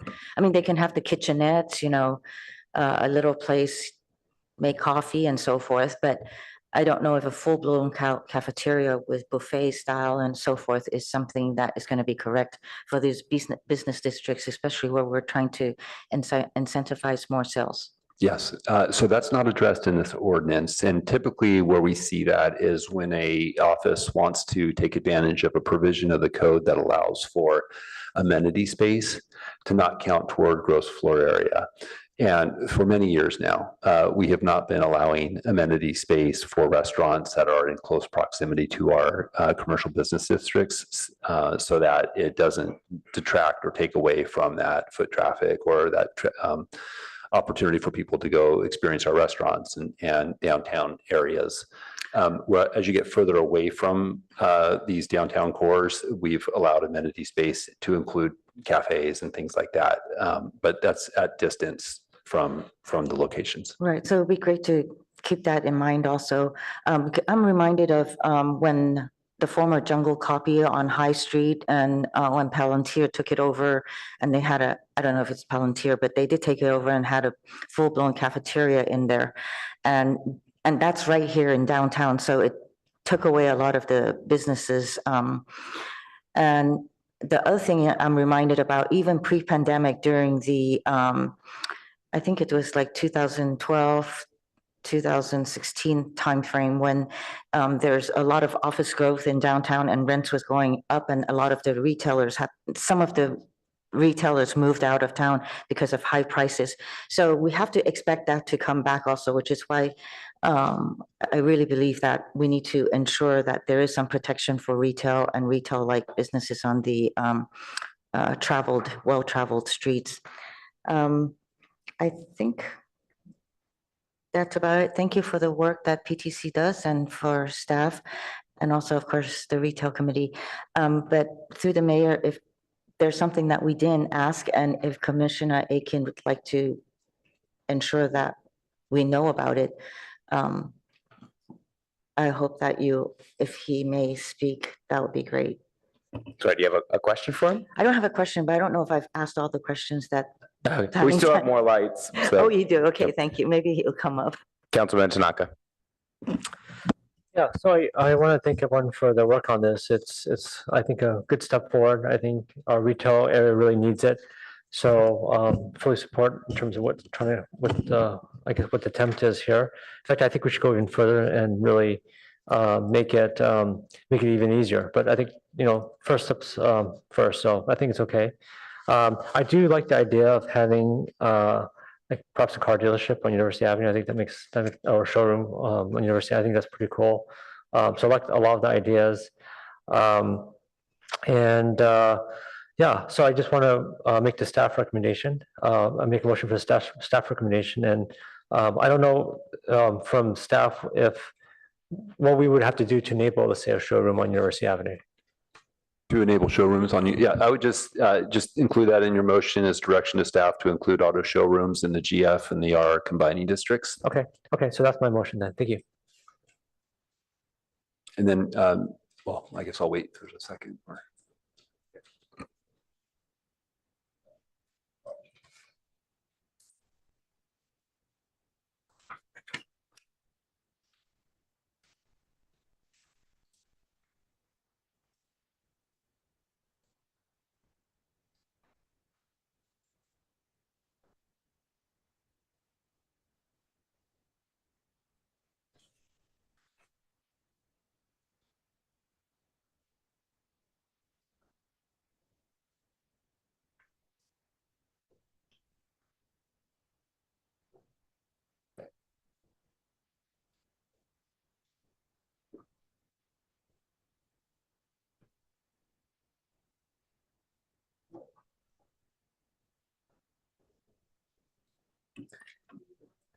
Maybe just a little clarification on the include auto showrooms in GF and R. Would that mean in downtown and California Avenue? University Avenue, California Avenue. There's some pockets of GF on Middlefield. Okay.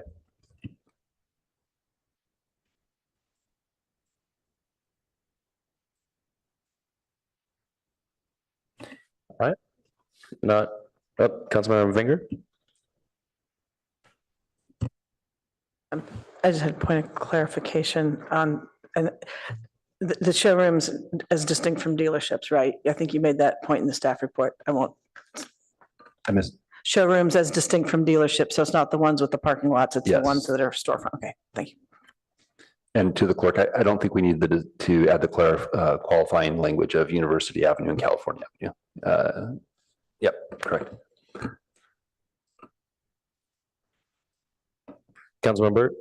Yeah, I'd support the motion, but like to propose one amendment, which is that the staff develop a definition for financial institutions that clarify that they are for financial institutions that are open to the public and retail-based walk-in institutions.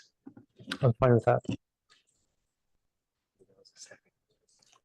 Okay, so that was you seconding it? I didn't realize it hadn't been second. I'll second it. Okay. Councilman Tanaka, would you like to speak to your motion? No, it's okay. Thank you. Councilman Burt? Great. Mayor, can I add? So in a discussion with Councilmember Koo, there was that reference to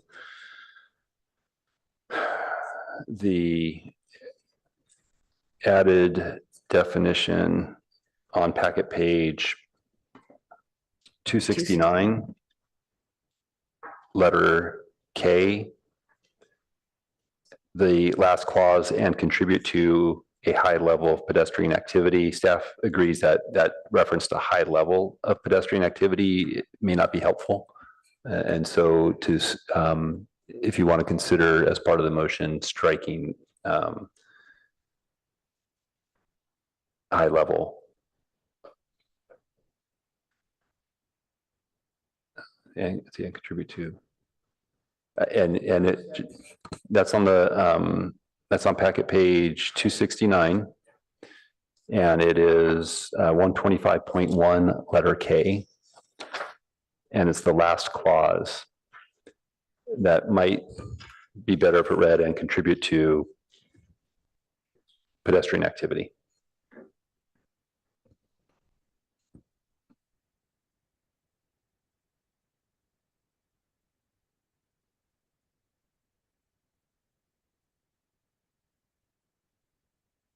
My only question would be, with a complete omission of that, if it added nominally to pedestrian activity, there's a lot of things that would do that. So I'm looking at the in-between, high level and very nominal. Can you think of tweener language? Substantive? Let you have that discretion on what that means as opposed to minimal. Yeah, it's better. If you got anything better yet, I'm game. Okay, I'll keep thinking about it, but we can use substantive. Okay, yeah. So for the time being, to change an amendment to change 125.1K and substitute for high level the word substantive.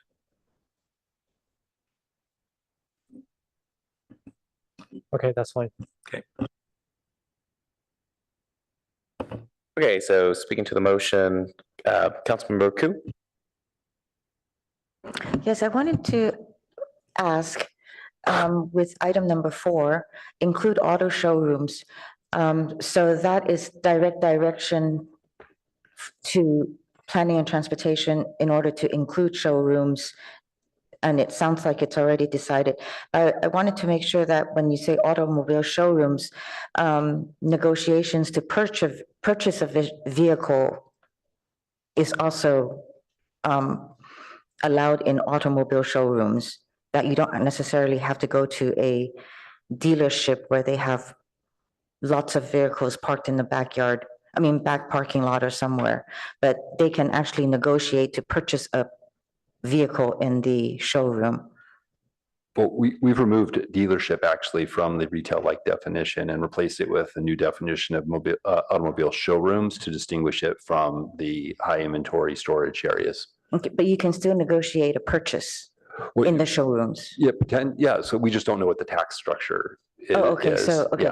Yeah, but it doesn't prohibit it or anything, Right. because we certainly want to get the sales tax dollars and so forth. That's why we flagged it, because if we can get it, great. But if I wanted the council to be aware that there may be situations or scenarios where the tax revenue doesn't come to the city. Thank you. Vice Mayor. Yeah, I just want to make one point, maybe illustrative of others, that when we say retail like, it needs a definition. There's some discussion in here about the stability of tenants, which in general, if you're a landlord, that's great. You've got rent payers.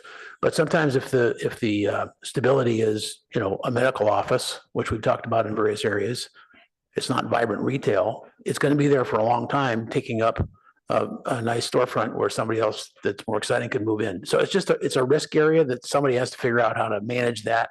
I wouldn't put it at the top of the list of what we're looking for is stability, because that detracts from all the other stuff that we're talking about, the pedestrian traffic and the excitement and the good stuff that you can look at through the window. So I just don't want us to be driven by making the decisions with pretty much waiting on that point. And I presume this already includes things like dance classes, music classes, all that kind of stuff.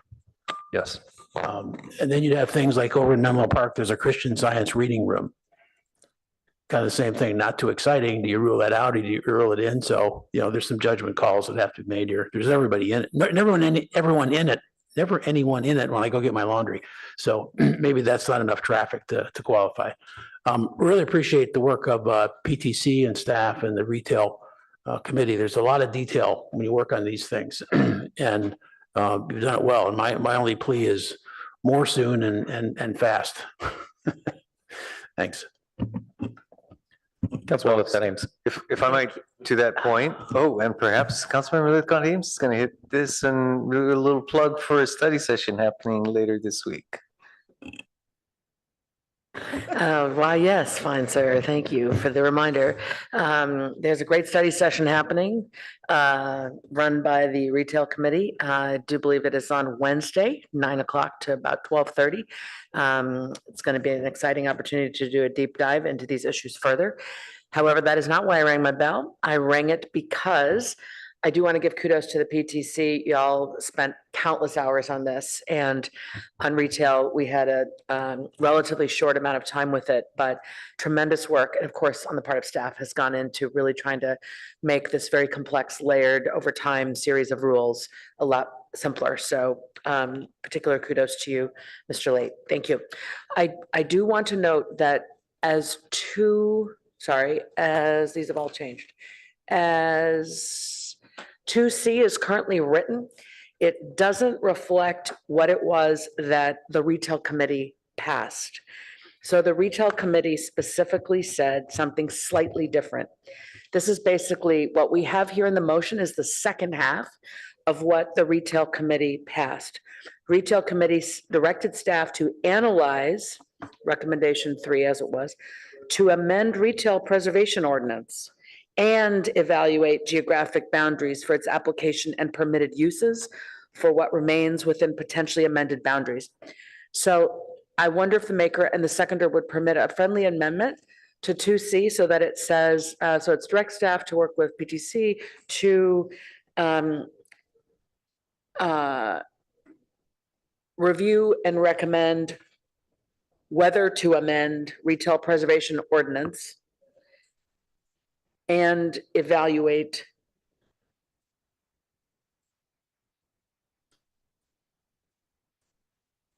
I think that does it. In other words, it's not just the geographical boundaries. That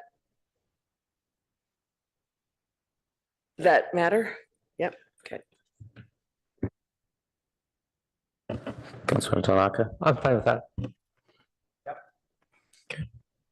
Okay, great. Anything else, Councilman Lithcott Ames?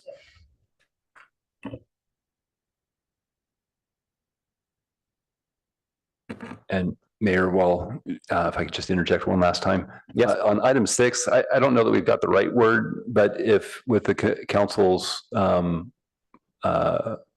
support, if this motion passes, we would, when we're drafting the second reading of the ordinance, we'll try to find something that captures that intent.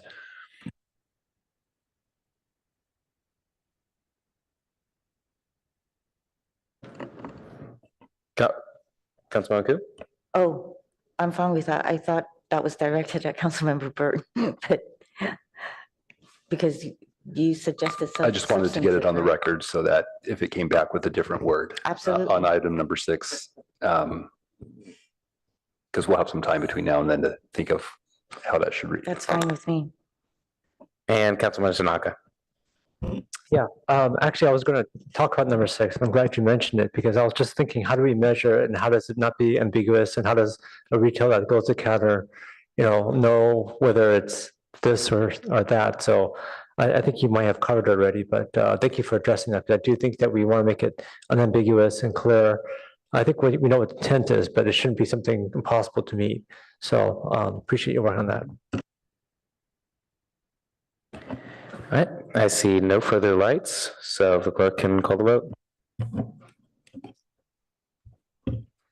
Councilmember Vinker? Yes. Vice Mayor Lowling? Yes. Mayor Stone? Yes. Councilmember Tanaka? Yes. Councilmember Ku? Yes. Councilmember Burt? Yes. Councilmember Lithcott Ames? Yes. Motion carries unanimously. Wonderful. Well done, everybody. Nice and efficient. With that, we are adjourned. Have a good evening.